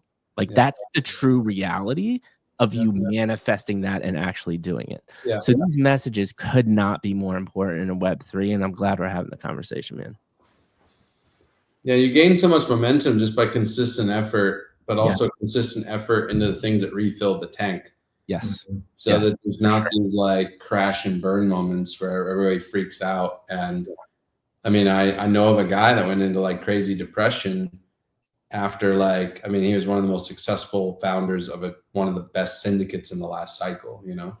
And it's like, you know, how do you do that? Well, it's because you lack all the other things that really matter in life, you know? Yeah. And so anyway, yeah. And you tweeting about touching grass is not the answer, right? No. Yeah. Actually do something. Don't tweet about it. We have a channel in our team Slack called Touch Grass, and you have to post actual times where you go do that. You know, I have certain calls that I do with my friend who I, you know, work with probably the most, Alex, just because we're working on all the same stuff. And anyway, and we'll just take the calls outside. Purposely, we're like collecting Pokemon cards together. And so like, instead of texting each other at midnight about something about Web3, it's like, yo, dude, check out this card I just pulled, or, you know, whatever. It's like, just actually have real friendships, enjoy things. I actually just the other day, there was a lead VC to pitch, and I emailed and said like, hey, if you want to break the norm, I'll fly over there and actually do one of those old fashioned in-person meetings. You know, we can just hang out and see each other face to face. So yeah, anyway, as much as you can do that stuff, I think it's good. 100%. I love that you brought that up. Listen, man, we're at an hour and a half and we haven't even gotten to Web3. So I feel like we should make that transition. Yeah, I think so. We got a lot of insight into obviously early kind of degen, trying to figure out what the heck is going on. I don't think we need to go into that much. What I'm interested in is you're in crypto. You obviously have acquired a lot of success. You have some cash to play with. You're thinking about, how do I start my own legacy? Take me through kind of this initial brainchild of like, okay, I actually think I can do this gaming thing. Start from there, and then take us to kind of current day, what you're working on, and then we'll talk about the future, and we'll close it out, man. Yeah, so just picking back up where I left the story up before, you know, I was like in that phase of my career where I know I'm moving on to my own thing. I've got 20 years of knowledge in how to build and scale a multi-billion-dollar tech company in Web2, take it public, how to recruit top-level talent, all the things you need to like, you know, transition a company from small to large. And so I knew, you know, I'm ready to go take what I've learned for 20 years and go do a startup. I've got great connections, know a lot of people in a lot of spaces. I'm just looking for that edge where there's disruption about to happen. And that's when I find that People article. I see the moment where NFTs could come into gaming. I kind of think I invented it for about an hour, and then I find Axie. And then that's my moment where I'm like, oh my goodness, this technology will revolutionize gaming. And I was fortunate that back then I knew that it was going to be a matter of introducing ownership in the right way, but that ownership at a core is better than non-ownership. And so that's a principle. And if you look at any major industry that's ever been disrupted, it's because like Uber or whatever, they were better for the consumer than the taxi. And so it wins in the end, right? No matter how many forces it has against it. And I believe it's the same way with gaming. Gaming's down right now, but I mean, most of crypto moves on narratives, right? All the frothiness. So narratives drive it. Narratives shift fast, like the wind. And so the original thesis that made gaming blow up in the first cycle, and then even early in this one that we just are in now, still remains the same, right? When you can get a token with real world users using it every day, and they don't care what Bitcoin's doing, they're just gamers. That's better than tokens that don't have real users. And there's tons of tokens out there with no real users. They have no practical use for the token in their life. And gaming is one of the rare categories with real users, potentially by the millions.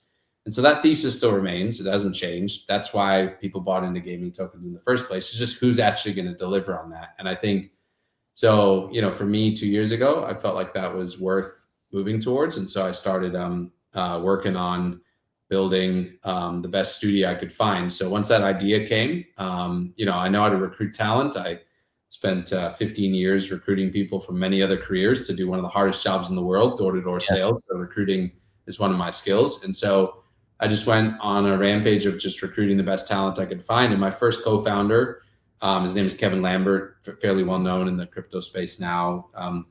He was the co-founder of the casual game studio inside of Microsoft.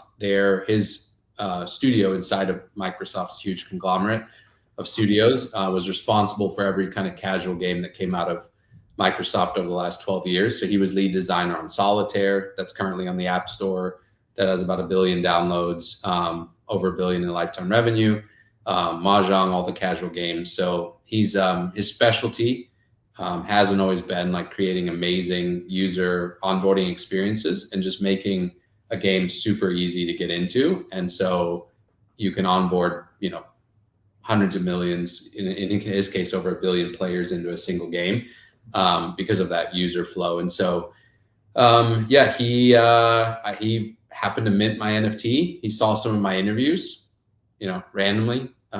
You could say fate, I guess. God. And so, yeah, he saw my interview and he's like, this guy's different. Back then there was no founders talking about like building for the next 10 years, building a great game first and putting the token in after, you know, like all of those principles. At that time, it was just play to earn and your token went to 1 billion FTV or beyond. Axie, if you guys remember, went to, I want to say it reached, what was it, 42 billion FTV at some point. Like that was insane. Yeah, so it was like everything was blowing up. We look like idiots because we're like, you can't just do play to earn. It's got to be a great game. Yeah, it's got to be better than Web2. And you can only, and everyone's like, oh, we're gonna have an MMO in 6 months or a year. And I'm like, you know, you can't even build a good casual game in a year. Like, you know, it takes a lot of money, a lot of talent. So, but yeah, him and I bonded over that. He was willing to leave Microsoft, but he's like, we need a CTO and a COO. Those are like the core leadership that we need to put the studio together. And so we went kind of hunting, and one random day, he's like, I'm going to lunch, funny enough, with my first boss in the industry, Brian Goebel, who had given Kevin his chance as back then a dev and then eventually a designer. And he's like, Brian's the best CTO I've ever worked with in my career, even better than the guys at Microsoft. And he would be amazing at this. He's always great at new innovative tech, but I don't think he knows much about Web3. So we're gonna have to sell him. And anyway, took a lot of conversations, a lot of selling, but after 5 or 6 no's, I got a yes. And that's awesome. Him and his business partner, Mike Marr, who had their own studio, essentially allowed us to acquire the studio and come into the space. And so, yeah, that was the forming of Koin Games, the studio officially. And then we added, I had my creative director, Justin, who's a brilliant designer for all our art. And then we've just hired the very best. We took our time. We've got 37 total, but it's like literally been, I mean, we've done hundreds of interviews and we've just hired the very best. So we've got like the guy who built the economy for Apex Legends Mobile, you know, one of the guys that designed one of the expansions for Candy Crush with King. So we have heavy experience in the free-to-play space, onboarding hundreds of millions of users. My co-founders manage 10 million a month in user acquisition spend. So we know that space well. Yeah, and then we happen to be really passionate about Web3. So like we did the math one day between myself, Kevin, our chief product officer who's designing the game, Alex, my head of partnerships and BD, and then now Apex, who you might know, the legend creator, head of our creator club. Between the four of us, we have minted we've done like 800 mints, probably 10,000 NFTs between us collectively. Wow. Something like 170 projects seed invested between the four of us. So we've just done everything you can do.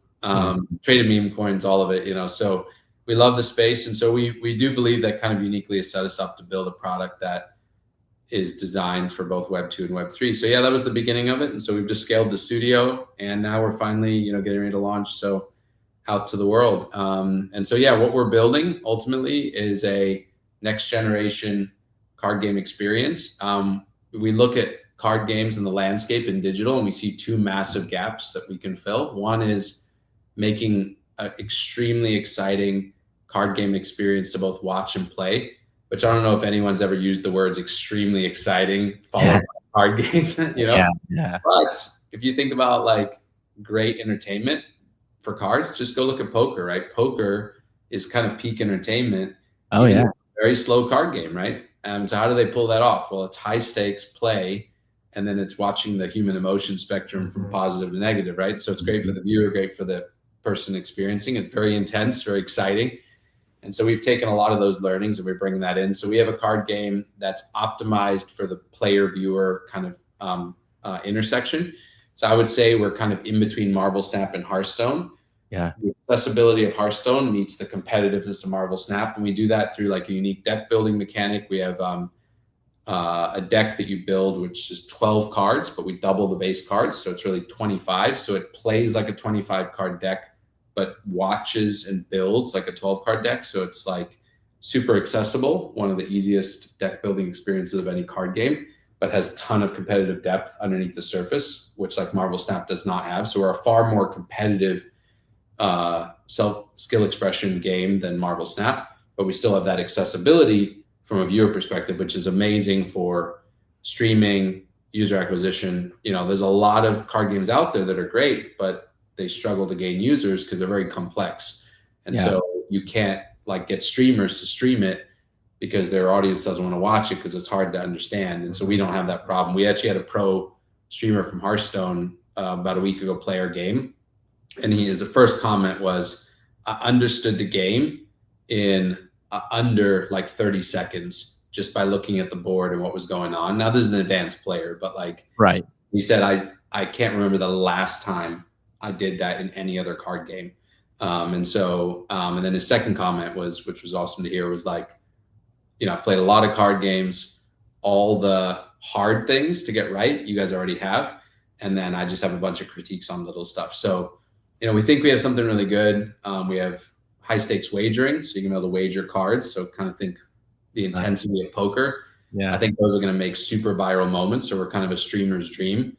Imagine when a kid loses or wins a $2,000 card live on stream in a 7-minute match, like that's going to be epic. We have so that's the game. There's a lot of other elements there that make it fun and exciting. And then on the collector side, the second gap we see is just in digital collecting. I don't know if my binder is next to you there, Matt, but anyway, I've got a bunch of these binders. I collect physical cards. I've been collecting this new one called Star Wars Unlimited. It's essentially like a Star Wars game. I'm trying to collect a master set. Nice. Having done this with my kids, I don't even want to show you my closet here. What do you know about Marvel Masterpiece, my friend? Maddie and I go way back to the 1993-94 collections. They were some of the coolest cards that were ever created. Yeah, well, and like immediately I can see in your faces the dopamine rush you just got off the memories of opening those packs, right? Yeah. So like that's and so that's like, it's such a good experience. It really is. Like you rip a pack, there's just instant dopamine when you go into that moment. And then there's that chase card and that alternate art and those rare variants and serialized cards and limited prints. And that's never been recreated in digital. If you think about it, digital, you collect to compete. Yep. And so I actually have a video coming out soon called restoring the magic, or the magic of CCGs. And it's all about the history of evolution from physical to digital, and what we gained and what we lost. What was amazing about physical, how the industry started with Magic, the OG, and then into where we are today. And it really just kind of pinpoints where part of the soul of the collectible card game was lost in its transition to digital. Though competition has excelled, collecting got pushed to the sidelines, and we want to make that amazing again. And so, so it's we've got some innovative ways that we're bringing digital collectibles to the forefront with limited mint collectibles, essentially starting with an off-chain card, but bringing it on-chain. But the cool part about it, and this is how we plan to onboard the next 50 to 100 million Web2 players, is that it's really a Web2 game where all the Web3 stuff is kind of hidden behind just the idea of collecting a limited mint collectible. And it's actually presented in a way that feels like you're just sending a card off to be graded, PSA or whatever. And so we're trying our very best to engineer an experience that a Web2 player comes into ownership and he doesn't even know it. That's amazing. Behind the scenes, that creates a massive token sink and everything else that we want on the Web3 side. And so the design is really giving Web2 what they want, which is a freaking awesome Web2 game with great collecting, great competition, unique features that they can't do in Web2, and some Web3 ownership features that, again, don't exist, like player stories in the cards. So your player history, kind of like giving meaning and sentimental value to a digital collectible. Highlight reels, your best games, your win percentages. I lose my card to Matty. Now Matt's card is he now is playing with my card. Then he loses his card to you, and now you got it, and then you go on to win a tournament with it, and that's all in the history of the card, making it a true collectible, but in digital. So things you can't do in stuff. And so basically taking a Web2 player, and we're not red pilling them by saying, here's a token you can get by playing our game, or here's a token you can get by playing with this NFT. So go buy this NFT so you can make money. But that's really just red pilling people into a profit motivated stuff. We already have a bunch of those over here, right? So you can't build a system that gives all those people what they want. That has to be a small amount. So we're introducing Web2 into Web3, into things that have nothing to do with money. All experiential ownership is what we call it. So high stakes play, card stories, and a bunch of other collector experiences. And then that helps us balance if you come onto the Web3 side of our game, because you might be listening to this going, well, that just sounds like a Web2 game. Well, it really is.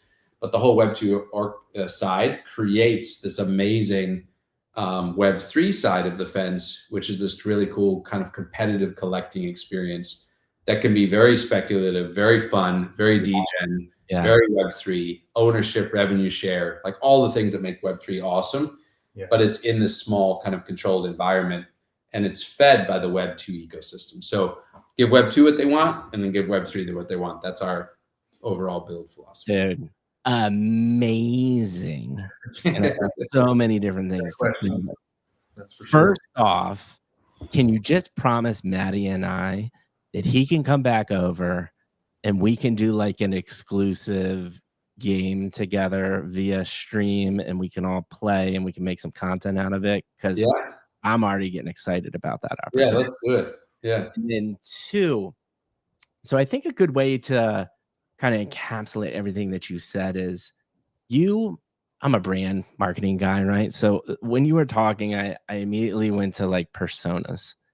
And so you've obviously thought about multiple personas that can come through this experience. One being just a Web2 card advocate, right? One being me, that I'm a gamer, but like you said, the reason why I loved Hearthstone in the beginning, because there were like 200 cards. And then when they released 300 more, I was like, my head can't handle that. Like that's computational breakdown. Yes. Right? So I am the persona of like, love games, love card games, love the lore, but I also like the collectible too. Break down 2 or 3 of the personas that you think are important in your ecosystem, and take me through why they should care. Yeah, that's awesome. And you hit the nail on the head. We talk personas. We even have nicknames for them. I don't know if I want to share them internally. They're not bad or anything, but like we have internal names for each persona. Absolutely. Right there with you. So yeah, so you've got your Web2 gamer who, in my opinion, right now just wants a great game. And that's all they want. And if you actually try to get them sold on anything else, they're going to turn away. So like we are trying to really build our game. No wallets, no token integration. In fact, the way they sync the token is they don't even know they're doing it. It's actually done by our DAO partner behind the scenes. Nice. It's done through a discount store. So we essentially turn our entire Web2 game with hopefully 20, 30, 50, 100 million players into a massive token sync, but they don't even know it. We're not educating a single Web2 person on Web3.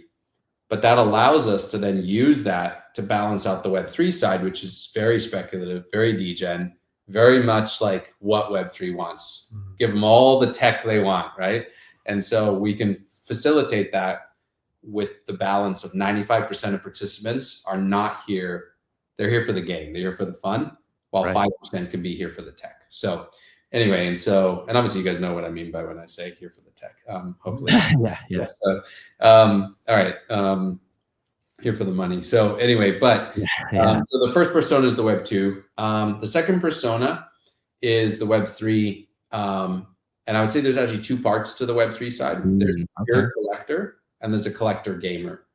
And we're curating experience for both. So if a little glimpse of our Web3 ecosystem is it lives out on the DAO website, it's separate from the game. And you basically, it's PvP collecting. So it's basically a leaderboard for collectors. And I think we are a little bit unique and kind of in a good spot where our genre lends really well into collecting. Like just go back to Magic right now or Pokemon. I'm not playing Pokemon, but I'm collecting, right? We got a bunch of first edition, like Lorcana stuff down there, One Piece stuff, a sealed product. I don't even open it, right? I'm a collector. I'm not playing the game. Yeah. And we want to highlight that you can do that in our ecosystem. That's actually why our launch that's happening like as you speak is a Valhalla style collector thank you to all the collectors out there, where we have our favorite 150 projects on the whitelist, and you get a score based on what you hold, and you get a bonus for how long you've held it. And then your score equals your rewards. There's a bunch of redacted rewards that we'll mention in January, and then a bunch that you can already earn now, chests, coming to an AMA, all this stuff. So if you have any of those collections, come collect your wallet on projecto.gg and come join us. There'll be a bunch of cool stuff. You'll want to be a part of it. So anyway, all that to say, we want to let people know you can just be a collector. So we have a pure collector persona, and then I would say collector gamer. Collector gamer, what he's going to be doing is playing the game, enjoying the TCG, being competitive, leveling up his cards, and then eventually graduating them to a limited mint collectible. There's a whole race kind of system where the faster you do that, the earlier serial number you get, the earlier edition, the more that card is worth in the collector ecosystem. Yeah. There's a really fun thing for players to get and engage if you're that player/collector persona. And then there's going to be a collector system, which starts with minting a vault, and then basically staking coin in order to open up yielding card slots.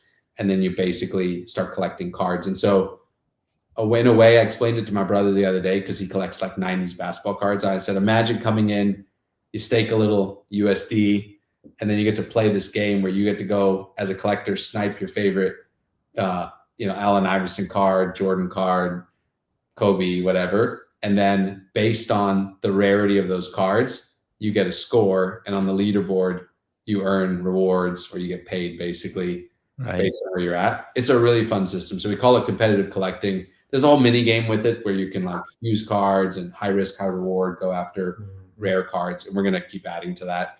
But in essence, you can be a collector and you can just sit out there and collect. And so like one of our advisors is Grail, a lot of people know him, great collector.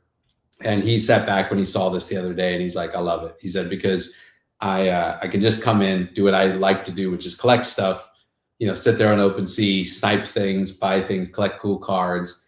But I don't have to go into the game if I don't want to. And I have a whole like mini game I can experience. And so what we found is those are two different cohorts. Oh, for sure. And so we have Web2, then you got the players in Web3 /collectors, and then you got straight collectors. And so The last cohort that I don't have a lot to share on is actually viewers. We have an idea to bring them as well. So nice. I would say we have 4 kind of groups that are going to interact with our token in a meaningful way, as well as interact with the brand. And I think if you do that correctly, you then capture the speculative investors who just want to long-term bet on the project. So I think that's where games have struggled in the past. They only have players, and now they're trying to convert. They're trying to take a game, shove a bunch of Web3 mechanics into it, and they're hoping to convert millions of Web2 users. All they're left with is like the same 100,000 or 10,000, whatever you want to call it, true Web3 gamers. And so our plans go far beyond that. Turn our entire Web2 game into a massive sync, so we can scale unhindered to 50 million plus players in Web2. Give Web3 players what they want, engage a whole new group, which is the Web3 collectors only, and then eventually the viewers only. And we have some unique ideas on how to do that too. Dude, amazing. And you hit actually like the cohorts that I sit on both, which is like, I like to game, but I'm not going to get super into it, but I also love to collect too, right? I have wrapped Pokemon sets myself sitting in there, just because I think it's a good investment, honestly. Yep. Well, to your point, we enjoy it. Yeah, it's fun. There's stuff, I know it's not going to be worth anything, but I still love getting a pack of cards or whatever it might be, whatever it is you collect. I mean, people can go all the way up to cars and boats, and things like that. There's a joy in collecting, and we're just into it. It's just I want to build a collection. What's the next thing I'm hunting for? That's a feeling for sure. I had a question, Mike. I just want to ask real quick. Yeah, go for it. We're talking about card stories, and I'll make sure I understand it correctly, because you also talked about just the fact that blockchain can track who had a card before. Will the values of the cards be able to be manipulated based on past users? Yeah, so I think the player stories is an extension of like what we see now on OpenSea. So on OpenSea, you can see like he bought it, then he sold it, right? Yeah. I once sold an NFT to Gary Vee, or rather say Gary Vee's wallet bought my NFT, which was a cool moment, right? It's like, oh my goodness, Gary Vee, I bought it for $100. I sold it to him for like 15 grand, which was awesome. Right. We were lucky on a certain trade anyway. And so during the heyday of NFTs. So anyway, but all that to say, we want to extend that beyond that. We want the players' stories in there. So this kind of takes on 2 forms that are exciting. So think about the Web2 player. You kind of have to unred pill yourself for a second in our Web3 mindset and just go back to a Web2 player. What does he want? He wants a great game and he wants cool stuff, collect things, all those pieces. So what are we doing now? When he brings his card and when he brings it from an unlimited off-chain card, an unlimited card to a limited mint digital collectible, and he grades his card and all that, it starts collecting his stories. And so it's his own personal highlights. It's his win percentages. It's all his stuff embedded in the metadata of that card. And there's a QR code that you can click, and essentially it'll take you to the history of that card. And then he is now falling more in love with his own card. It's kind of like, these are my sneakers, right? You don't want to lose your sneakers to a guy on the basketball court. You've been through a journey in that. You've got memories with that.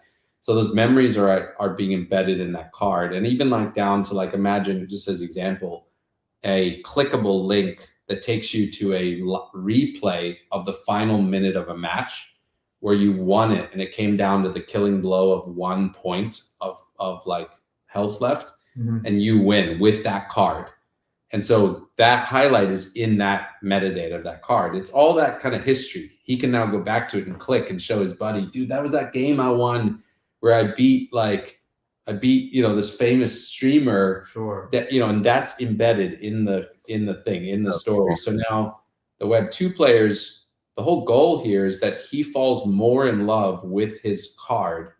So we actually don't, again, I'm going back to this thesis where all these games are like, we're going to get everyone in Web2 to want Web3 stuff, but they're trying to do it with the wrong bait, in my opinion. And it's creating, if you keep saying, play our game and mint NFTs so you can earn money, you're literally creating a profit-minded guy who will always want more money out than he put in. And you can have that in a very limited manner if it's balanced by a bunch of other people who don't want that, who are willing to contribute to people who want it. Basically, bottom line, play to earn actually does work long term if only 5% of your economy is doing it. Right? The other 95% can't. And so you need them to pay for the 5%'s bad habit of I want more money out than I'm willing to put in. Like that's basically the bottom line. So how do you do that? You got to get Web 2 people to actually fall more in love with their stuff, where they're creating an NFT, they're spending tokens to do it. They don't even know they're doing that, and they don't want to sell their NFT. They actually want to keep it. So how do we engineer that? We get them to fall in love with their own collectible by putting their own stories into it. By having some say over the cosmetics, and then giving them all these benefits that they'll lose if they get rid of their NFTs, in-game benefits, not monetary. So now you created a guy who's doesn't want to sell his stuff. He's accumulating it. He wants to keep collecting more as a Web 2 player. And that helps you balance an economy that on the flip side, yes, I do think there will be situations, if you think about like sports, where the collectible is worth something, right? Your sneakers are not worth anything on the basketball court because you're not Jordan, but Jordan sneakers are, right? This is what this is what I'm getting to. The history of the card create the value. If that QR code, look at this was the tournament that was streamed live to 1 million people. This card was won by the champion. Like that's that card. It's that card. That's interesting from the collector side to say, ooh, well, that card is worth a little bit more because of that story and history that's there. Well, and we already see that in Counter-Strike right now. In Counter-Strike, we were chatting with one of our buddies, Hunter Soler, and he was just talking about how in Counter-Strike, the whales who own a lot of the rarest skins, they lend them to the pro players, and then they use them in the match. In our world, you would see that all in the story of the card, right? So this collector owns it. He lends his card to Inhuman, who's a freak of nature, and he's good at every type of game, including card games, we found out. And so he goes on to win the local tournament. And then he's like a super generous guy. So he goes, all right, if you're a follower of mine, I'm going to give away my deck over the next month. And he just gives his deck away that he used in the tournament and placed first place. So he's got all these cards that have the history of him owning it, and he gives it away. Or he, even better yet, he goes, listen, guys, if you're one of my followers, I'm going to do some private matches, and I'm going to do high stakes wagering. I'm going to wager my cards. You can win them off of me. You got to take it from my hands though, right? And so then you got to beat me. Which tickles the viewer persona. And so like we were showing that to one of the, we've been meeting with these pro players from our competition. So we got in with one of the top streamers right now for Marvel Snap. I won't announce who right now, but hopefully soon we will. And that was one of the things he loved was like, man, I could like, after a competition, I could reward my followers with these items, And so anyway, just like having those player stories. So yeah, I think it creates two ideas.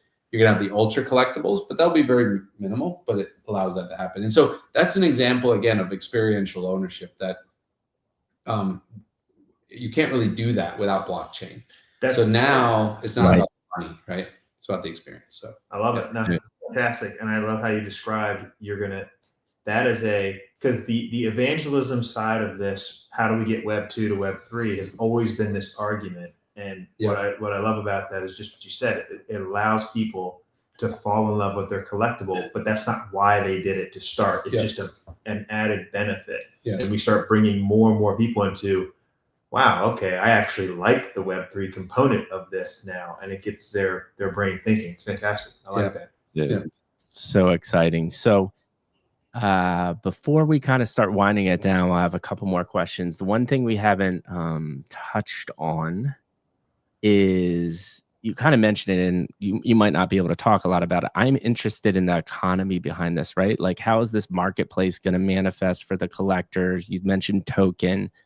Divulge us with any information about that and how that kind of economy ecosystem works, because I think this is probably one of the main reasons most of them all have fallen down, is because, to your point, right, the people that get into the economy are just trying to make money, and that's just not sustainable.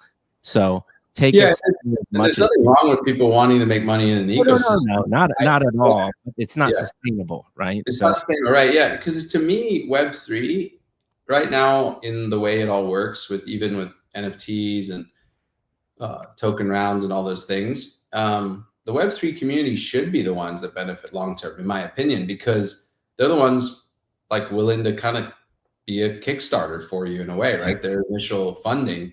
The problem is a lot of projects took the funding and then like never built any mechanics to reward their users, other than like hold this random NFT, and as we go, hopefully make enough news, you can yours pump. But there are some rare exceptions. I mean, look at what Pudgy's doing, right?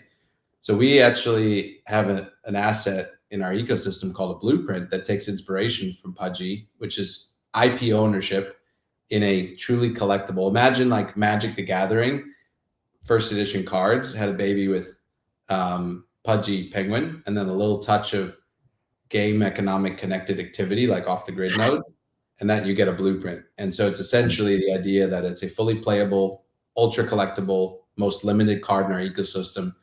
Each character is essentially a mini collection of 100, and you and 99 other people actually own that character. We transfer over the IP, and then that allows us to do some on-chain revenue share with the holders of these. And so these unfortunately won't be widely available. We've got some constraints in who and how we can sell them. And so we'll have details for that soon. You can though win them in our current campaign and in future campaigns. So again, plug, if you have not connected your wallet, you listen to this, go to project.gg and make sure you connect and see what your score is, and start winning some raffle tickets. But all that to say that like we really are passionate about actually making Web3 our first-class citizen, but to do it in the right way. And so I think to do that, you've got to have these separated ecosystems, in my opinion. I don't think everyone can just be winning in the same way. So we've again got the system where the Web2 economy exists on its own. We're a full Web2 game, Steam, Apple, we can just exist there. And then we use part of that through a discount store like Genshin Impact, and through other mechanics where the player doesn't even know they're doing it. They're essentially interacting with the token. We do that through our DAO partner, that they do those actions behind the scenes. They do an open buy to the token, and we'll announce that DAO partner soon, and I'll be able to give more details there. And then from there, you've got this really robust collector kind of PvP system that's happening, where collectors in our ecosystem are being rewarded by the DAO and by the foundation partner that is releasing the token. So we have a partner as a foundation, they're releasing a token, we're partnering with them. They're the one supplying that side of the ecosystem. But it creates a really virtuous cycle. And what's cool about it is you essentially have a kind of like three wheels, if you would. You've got players playing, collecting cards, bringing them on chain. Those cards become the focus of the collector mini game that's happening outside. So players are having fun, collecting cards, enjoying sniping cards, getting cards from inside the game, collecting cards, however they do it. They're playing, some of them are playing a high risk, high reward game where they might be sinking some tokens and combining card and seeing what they get out of it, competing on a collector leaderboard. So you got players playing on a player leaderboard, collectors outside collecting on a collector leaderboard. And then that, if you think about it, if that cycle's going, it's driving value into the collectibles, which ultimately means that you're kind of accessing the rewards in the ecosystem, aka the token, via the collectibles. And so that makes for just exciting media, because when cards are going up, you think of when Pokemon Charizard started selling for $1,000, then 2,000, then 10,000, then all the way up to wherever they went. That's news that drives attention. And then if you start thinking about the fact that you can win these cards in tournaments, there's wagering happening and your favorite YouTubers wagering cards live. And then there's an element of kind of like viewer interaction with those live events and tournaments where they can also win collectible cards. You get into this really fun ecosystem. And so like whether you're a player pursuing these rare cards that collectors want from you, or whether you're a collector and a viewer where you're staking some tokens and you're collecting and you're participating in kind of these viewing events. I won't go into too much detail there, where you can win cards. You're just having a heyday. So like you talked about, you're like the player or collector gamer. I'm more collector viewer. I'm the other side of the spectrum. I don't have time to play, but I will gladly sit back, make my bets, you know, like basically view the game, collecting. And so, yeah, we've kind of created, you know, 3 experiences for 3 individuals, but there's some overlap there. And I think it makes for a really great economy. And then the point I was making there, sorry, I forgot, was like the player loop turns and you get players playing, which then also syncs tokens. And that side goes to the reward side to reward the collectors. The collectors are kind of fighting for those rewards by collecting, which is driving value into the cards, which then makes for amazing entertainment because tournaments are exciting, card wagering is exciting, your favorite streamer wagering cards is exciting, social viewing and the things we're going to do there is really exciting, which then keeps driving new users into the ecosystem and starts the wheel over again. So, you know, we think our token design really is, we're using the incentives in the right way, because that's really what Web3 games should be. They've got additional ways to incentivize streamers, players, supporters of the ecosystem.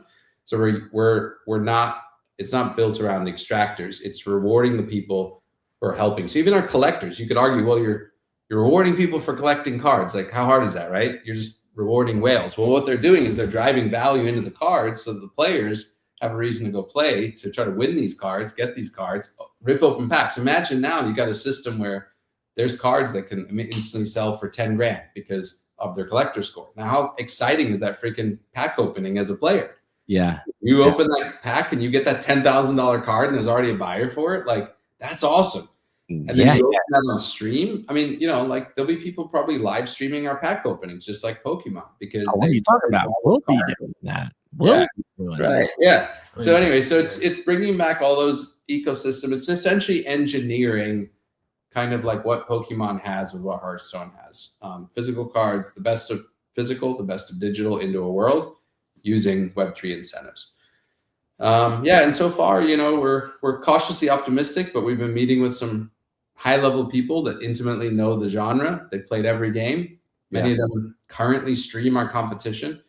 And the conversations have been really good. So we're doing early play tests. We still got a long way away, you know, like it's a slow burn. We're getting a lot of people super hyped and like, when's the game coming out? And I'm like, it's still a while, you know. And it's still we have alpha planned for like the first invite only kind of controlled alpha is like planned for end of Q1 of next year. We have our collector campaign now. So again, if you're a collector, if you own one of the NFTs, you need to collect your wallet. There's a bunch of stuff. You can also participate if you're a KOL and creator. We have a creator club. We've onboarded over 300 KOLs and creators in like under 3 weeks. So it's growing fast, but you can apply there as well. So if you can come in our Discord and apply. But anyway, there's something for the creators now, and there's something for the collectors now. And then the competitors are coming end of Q1 of next year. And then we have a giant event planned for about Q3 of next year. That's the big launch. Yeah. That's like, and we have a lot planned. Like, you know, it's going to, all I'll say is it'll involve viewers winning and participating and doing a bunch of stuff, collectors, and kind of like what I'll call our off the grid moment when they did the takeover. So our own version of that. Mm-hmm. Love it, man. Yeah. Amazing. Maddie, any thoughts here before I move on to the last couple questions and wind her down? Yeah, I have a quick one because I'm interested in your answer to this. One of the things that a lot of these card games, and honestly just mobile games or like quick games, use to try to capture an audience is they spend the money up front for some known IP, Marvel, Star Wars, right? Yeah. And then it's like, well, I don't actually have to create a great game. I'm just going to market the fact that it's a Star Wars game. Yeah. People will buy into it. What kept you from, because you guys, the good news is you're building a game that's worth playing, right? Yeah. So you take that aspect. Did you float that idea of trying to maybe get something just to at least attract Web2? Yeah. Or what kept you from doing that? I'm just curious how that your mindset was for that. Yeah, I'm curious. Do you know what we have as our IP now or no? No, not really. Okay, that's an interesting question. That's a great question. So yeah, I'm glad you asked that. I wish I could show something. Well, you can see on the screen actually behind me. There's a little bit. So okay, so I love that question. So yeah, we did float all of the ideas because card games, you know, we have a lot of really good thinking in our game, and our game is going to be amazing, and people are going to freaking love it. But that's not always enough to win, as you said. Yeah. Like there's great games in the graveyard of great games, right? So how do you stand out? IP definitely helps. Okay. IP though costs about 30% of top end revenue. So literally, like off the top, you give up 30% of your revenue. So it's impossible to build a Web3 economy with that, because you can't serve two masters. We're either paying Disney for Star Wars or we're benefiting our Web3 users. Like you could not do both, in my opinion. Right. Maybe someone will figure it out, but like, unless if you're going with the normal rate, or you're 30%. Elon Musk and you can just pay for it. Yeah. I don't care. So 30% of revenue share off the top is like a hard pill to swallow, but we did consider. We looked into everything, and because that definitely makes a huge difference. But we were one day like exploring what it looked like to find a interesting semblance of an IP. We were exploring things like how Plants versus Zombies, like zombies essentially, like could we do something with that? Like we were exploring weird ideas, right? Like something that has like a feel to it that more than just like we made up something, right?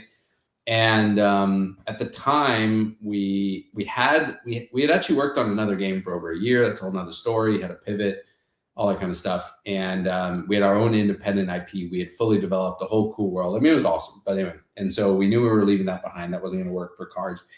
And so one random day we're there with our group and the idea comes up for like, what about like the public domain characters like Cinderella? And I'm like, what do you mean? I mean, that's a Disney character. And they're like, no, it's not. It's like, it's public domain. They have their own version of it.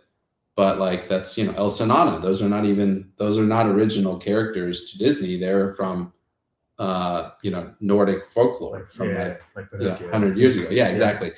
And so we started exploring and we realized really a lot of it is that they own certain parts of it. They have trademarks, but there are areas that are totally open around that. There's obviously some sensitive characters and then others that are easier.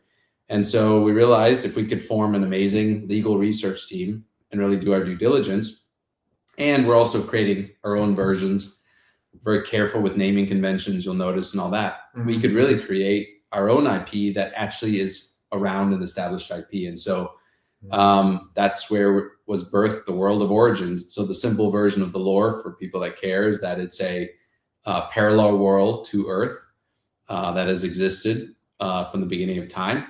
And for centuries, our worlds were connected through portals, and we lived in peace and harmony. Myths and legends from their world came to our world and vice versa.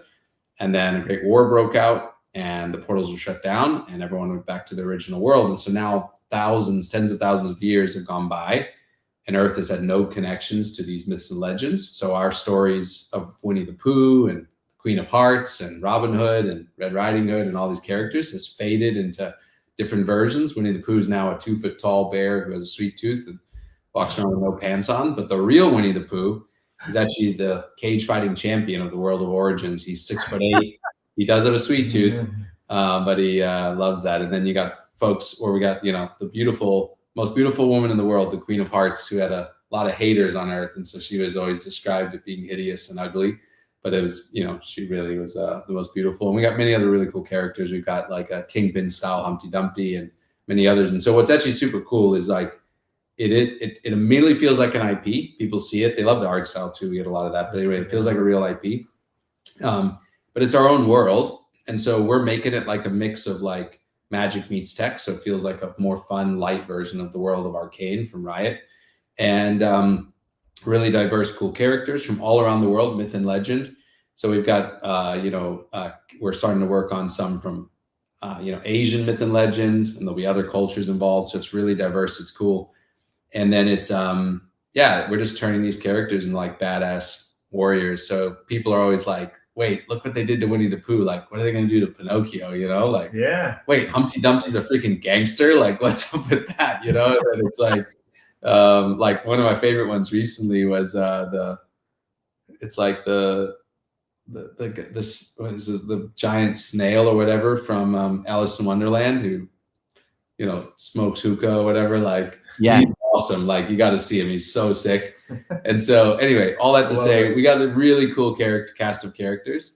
And yeah, believe it or not, we've already had interest from alternate like media sources to like see about getting us, you know, I don't know, whatever, something in Hollywood. So, we'll see where it goes, but it's a really cool IP. We're the first ones to do it. We own it. So it's awesome. And yeah, it's doing very well. Like early tests with gamers have been really good.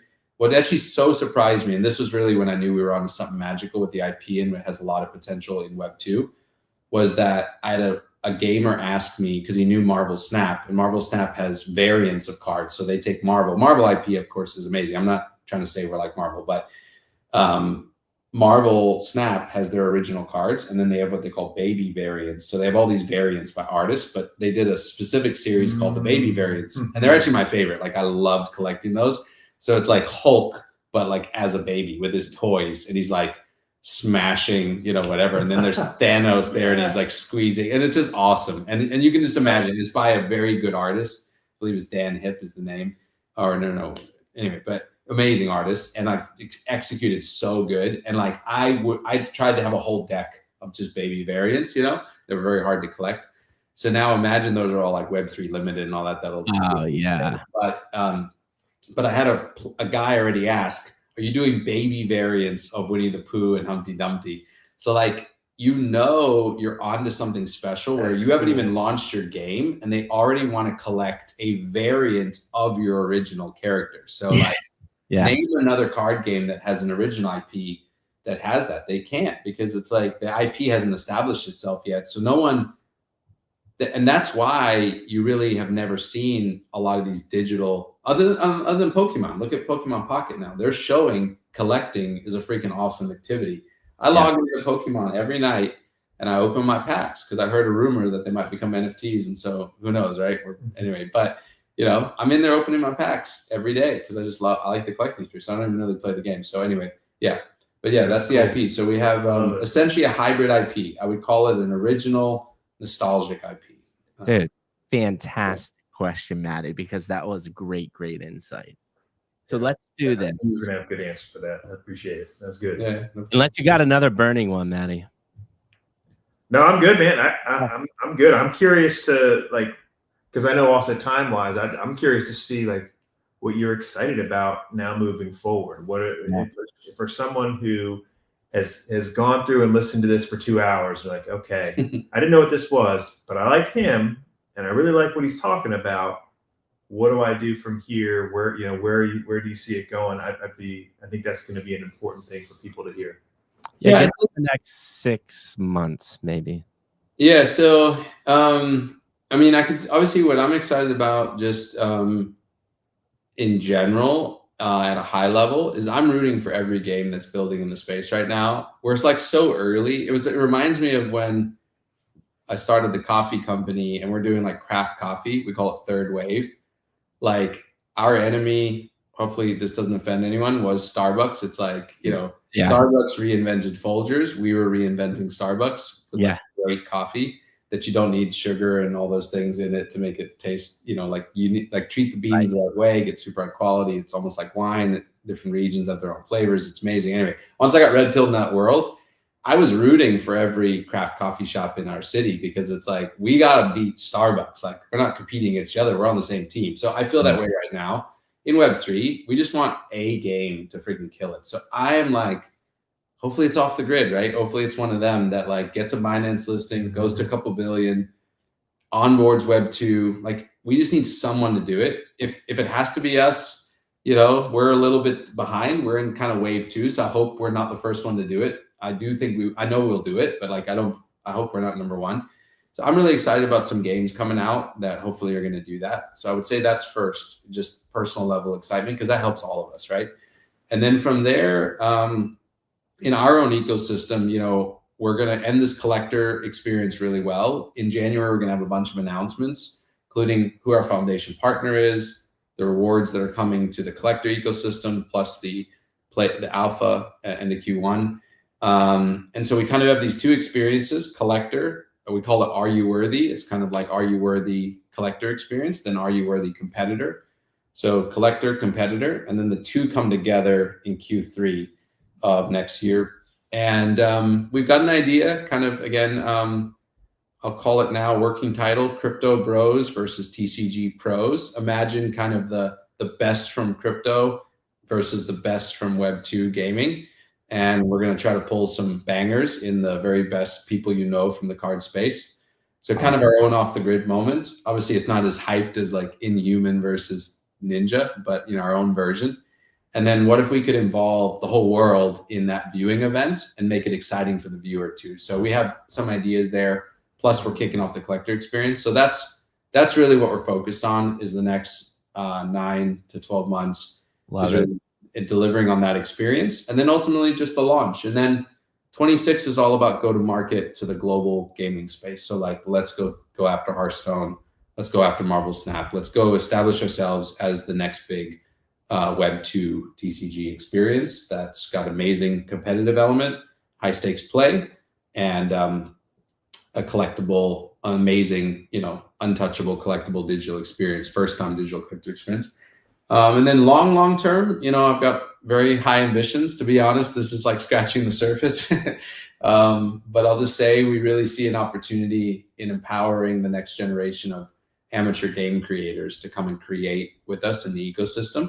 And so we have some unique ways that have never been done in the card area that are, in my opinion, totally unopened. So we're not going to go compete with Fortnite or Roblox or any of those guys, but we have our own little niche area that we could dominate and do better than anybody else. And I think that's quite interesting. And that really, I'm very passionate about that, because I want to, going back to one of your original questions, why am I doing what we're doing?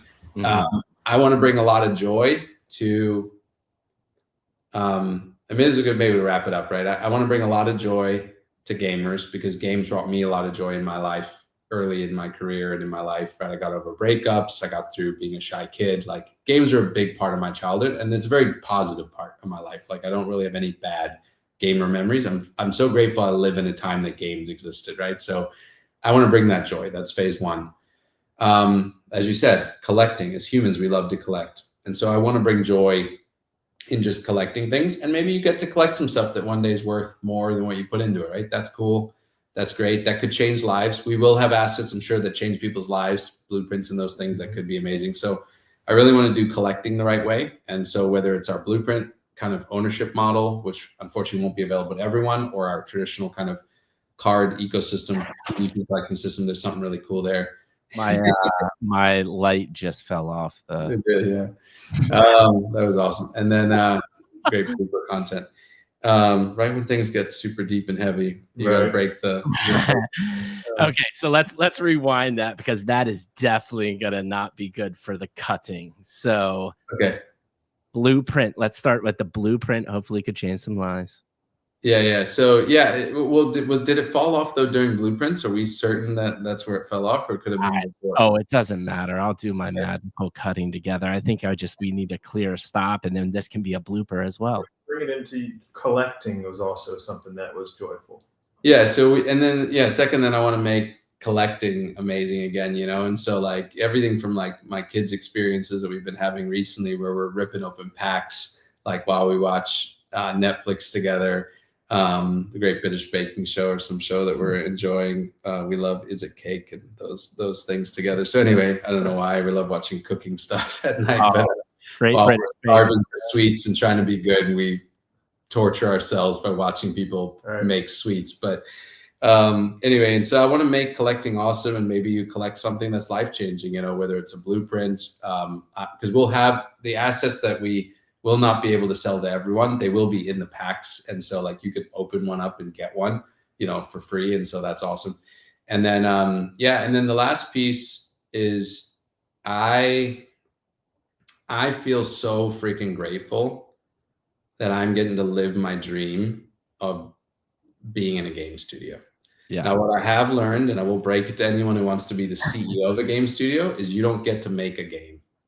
So you get to build the vehicle that makes the game. So I don't really get to work on the game, right? In fact, I haven't got to play our own. We do play tests every Friday, and I haven't got to play our own game in like months. In fact, in about 4 days, we're doing an inter-office tournament called Rudolph something or another for Christmas.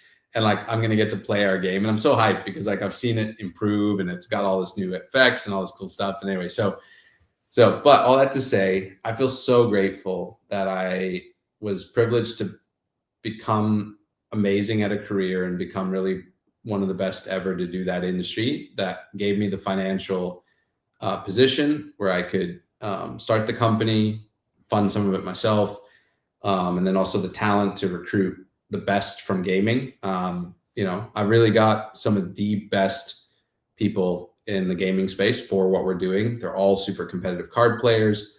Many of them made super successful games. We know what we're doing. We're going to make a great game. We're going to go win in Web2. So I'm fortunate to have amazing co-founders. They're incredible. I mean, incredible, incredible, incredible. And so I feel so lucky to be in this role. And so very few people know this, but our studio is called Koin Games with a K, and has nothing to do with Bitcoin or coins. It's actually a shortened version of the word koinonia. And I don't even know if I'm saying that right. It's the Greek word, and it actually means community.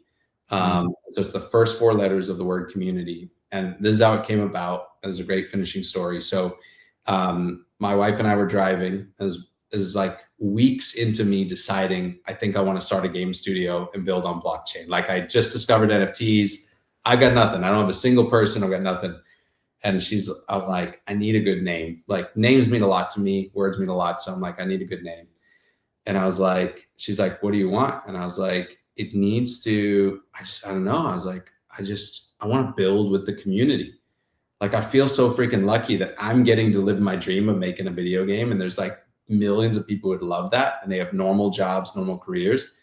And they can't quit their job and come do it, but maybe they could build a tiny bit with me. Like maybe they could name a character or like write the backstory to one of our characters from like inspiration from the myth and legend to who they are in our world. Or maybe they could, you know, own part of the game, blueprints, you know, maybe they could do all these things. I was like, they could just be a part of it. And so I was like, I just keep hearing that in my heart, the word community. Like I want to build with the community. And so I'm driving, we're on a road trip in the middle of nowhere. And she goes, could you use the word like coin? And I'm like, yeah, well, yeah, but what do you mean coin? She's like, with a K. And I'm like, yeah, sure. Coin, that would be great. She's like, I found this word, you know, it means community. And as when I looked at it, it actually in some ways means to build with the community. So I was like, that's it, Koin Games. And so that was the very beginning. And so, yeah, my third passion is empowering the next generation to create games. And so we want to make super amazing kind of template software to starting with building your own card game, which will expand from mini games into full-blown games, PvE adventures, PvP, I mean, you name it, reskinning things, just tons of stuff. And then eventually onboard other studios to this and really just empower the next generation of gamers. So I believe the next great card game will be discovered on our platform. Not just our game, but the next like game changer one by some 18-year-old kid that probably just does it by himself and makes a game. And then that'll blow up on our platform and we'll bring it in and hire him and publish his game and all of the above. So anyways, that's the long-term vision is empower the next generation of creators. So yeah, it's compete, great competitive games, collect, create. Easy to remember. Dude, I remember in the beginning of this, you asked, hey, how long do you think you're going to talk? And I was like, we try to keep it an hour and a half. I knew this was going to be a solid 2.5 to 3 hours. We are on 2.5 hours. So to respect the time, amazing, by the way, not many people, and this is why I know you're doing it right. You're one of the few people that have been on the show that has been able to talk about the future that detailed with a vision, but also be willing to share it, because most people keep their cards, no pun intended, too close to their chest. Yeah. Reason that you'll be able to share it because you're confident in what you're going to be able to deliver. And very, very small percentage of people on this show did what you just did. So props to you there. We actually ask one other question on the show. It's a softball one. We've always asked it. And that is, you've been part of a bajillion spaces. I'm not even sure if you've been on a podcast or not, but you just went through the midlife crisis experience tonight. Honest, open feedback for Maddie and I on how you thought tonight went compared to what you have done in the past and also in Web3? Yeah, I think that's a great question. So I loved it, and yeah, feedback is. I mean, I think I've been on a couple podcasts. I've done a podcast with one of my best friends, and it was very much like this. You would really jive with them and love it. It was long form. It was going into detail. But we had known each other for like 15 years. And so what I'll say to compliment you guys is that this was like at that same level. So that's rare, right? Met you an hour before we met. We talked for a good hour. We've talked twice, Mikey. But like, I think to have a podcast that I was comfortable enough and we could just flow, that was like on par with a guy that like knows me. And he actually talks very much like you. I'd love to actually send you the podcast and you'd see the similarity. It's in sales, but it was like right when I was getting ready to retire. And it was like, it was just awesome. You know, it was like, I've done it 2 or 3 times actually. So, but yeah, so I think that's something to be said, right? Where you can get that level of connection, but we haven't known each other for 15 years. And so I think that's cool. And then in Web3, I think it's even more unique because, you know, I would just argue that Web3 could use a lot more personal connection, just people being humans and all that. So yeah, I loved it. And so, yeah, thanks for having me on, and gladly come on again. And maybe we can talk some real mechanics. I'll say the reason I have no problem sharing is because anything worth doing that's going to do big is very hard to do. And so I heard, I think it was the founder of NVIDIA saying that he just shares everything because it's like most people can't do it. And so, you know, and so we're going to go do something super hard. You have to be kind of insane to want to make a card game in Web3 or just a game in Web3. It's still just so hard right now. And like, no one's really done it successfully yet. So it's like, you got to be a little crazy. So it's like, who's going to really want to copy us?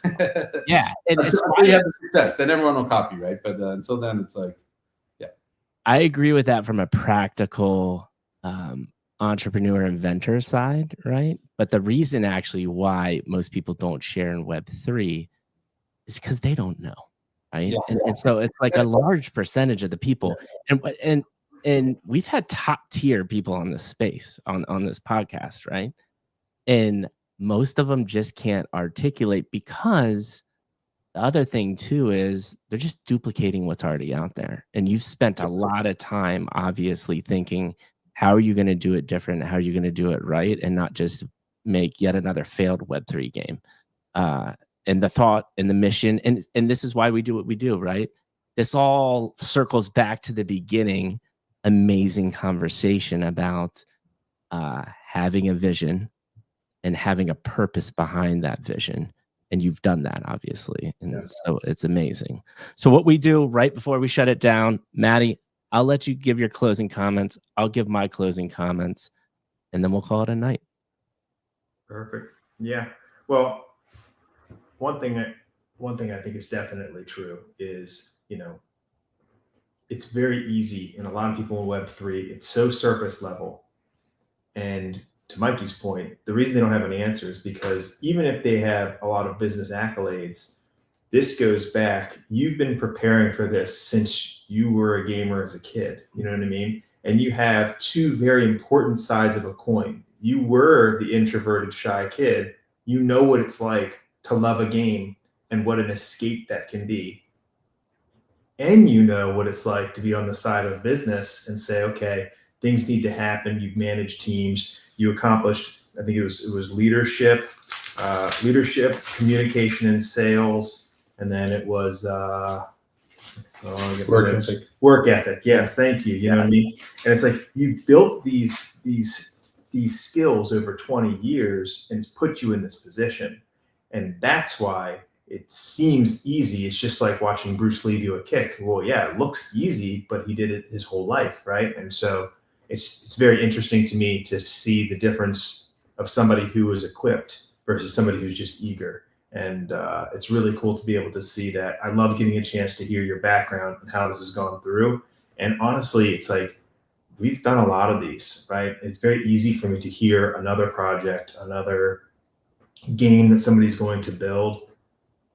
This is one of the very few times that I want to see what this game is. I want to play this game. The gamer in me is excited about what you're talking about.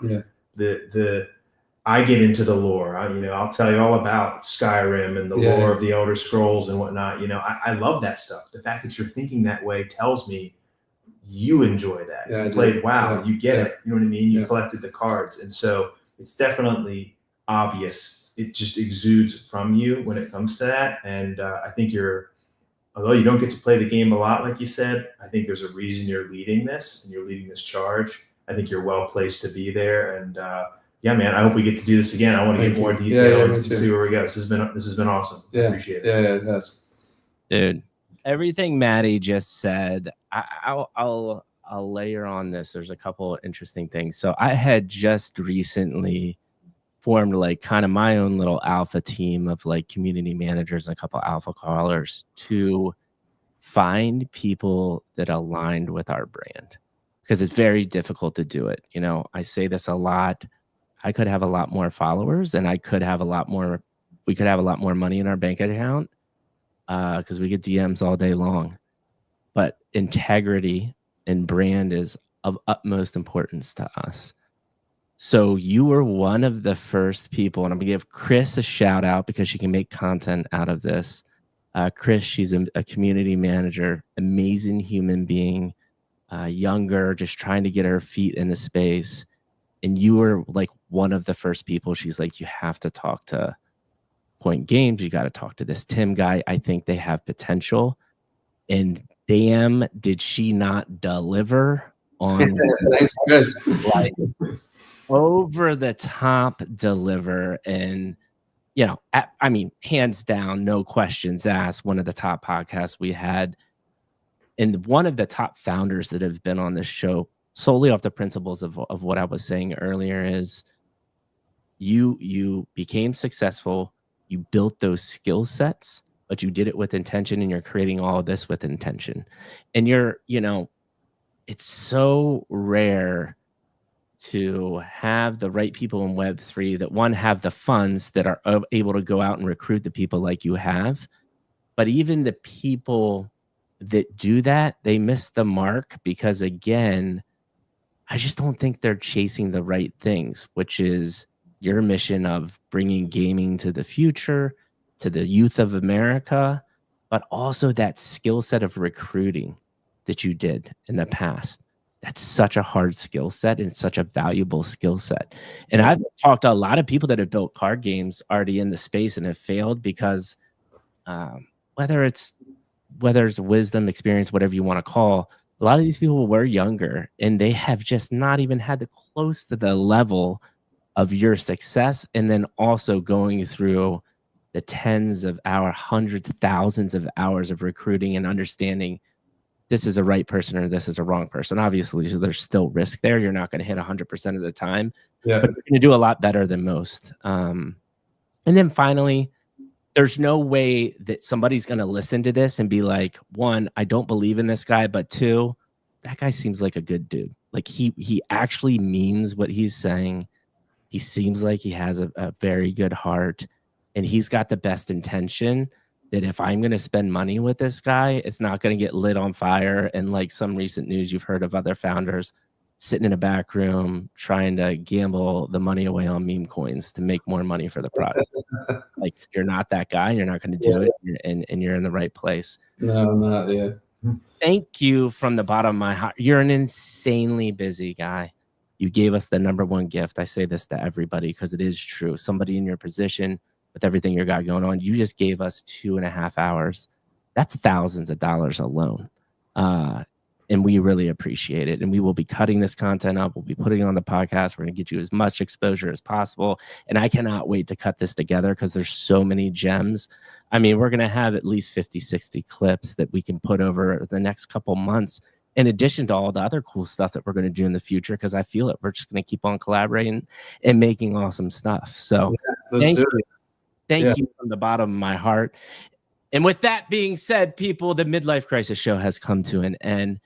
Maddie and Mikey and Tim, we love you all. You have a great night. We'll talk to you soon, and we're out.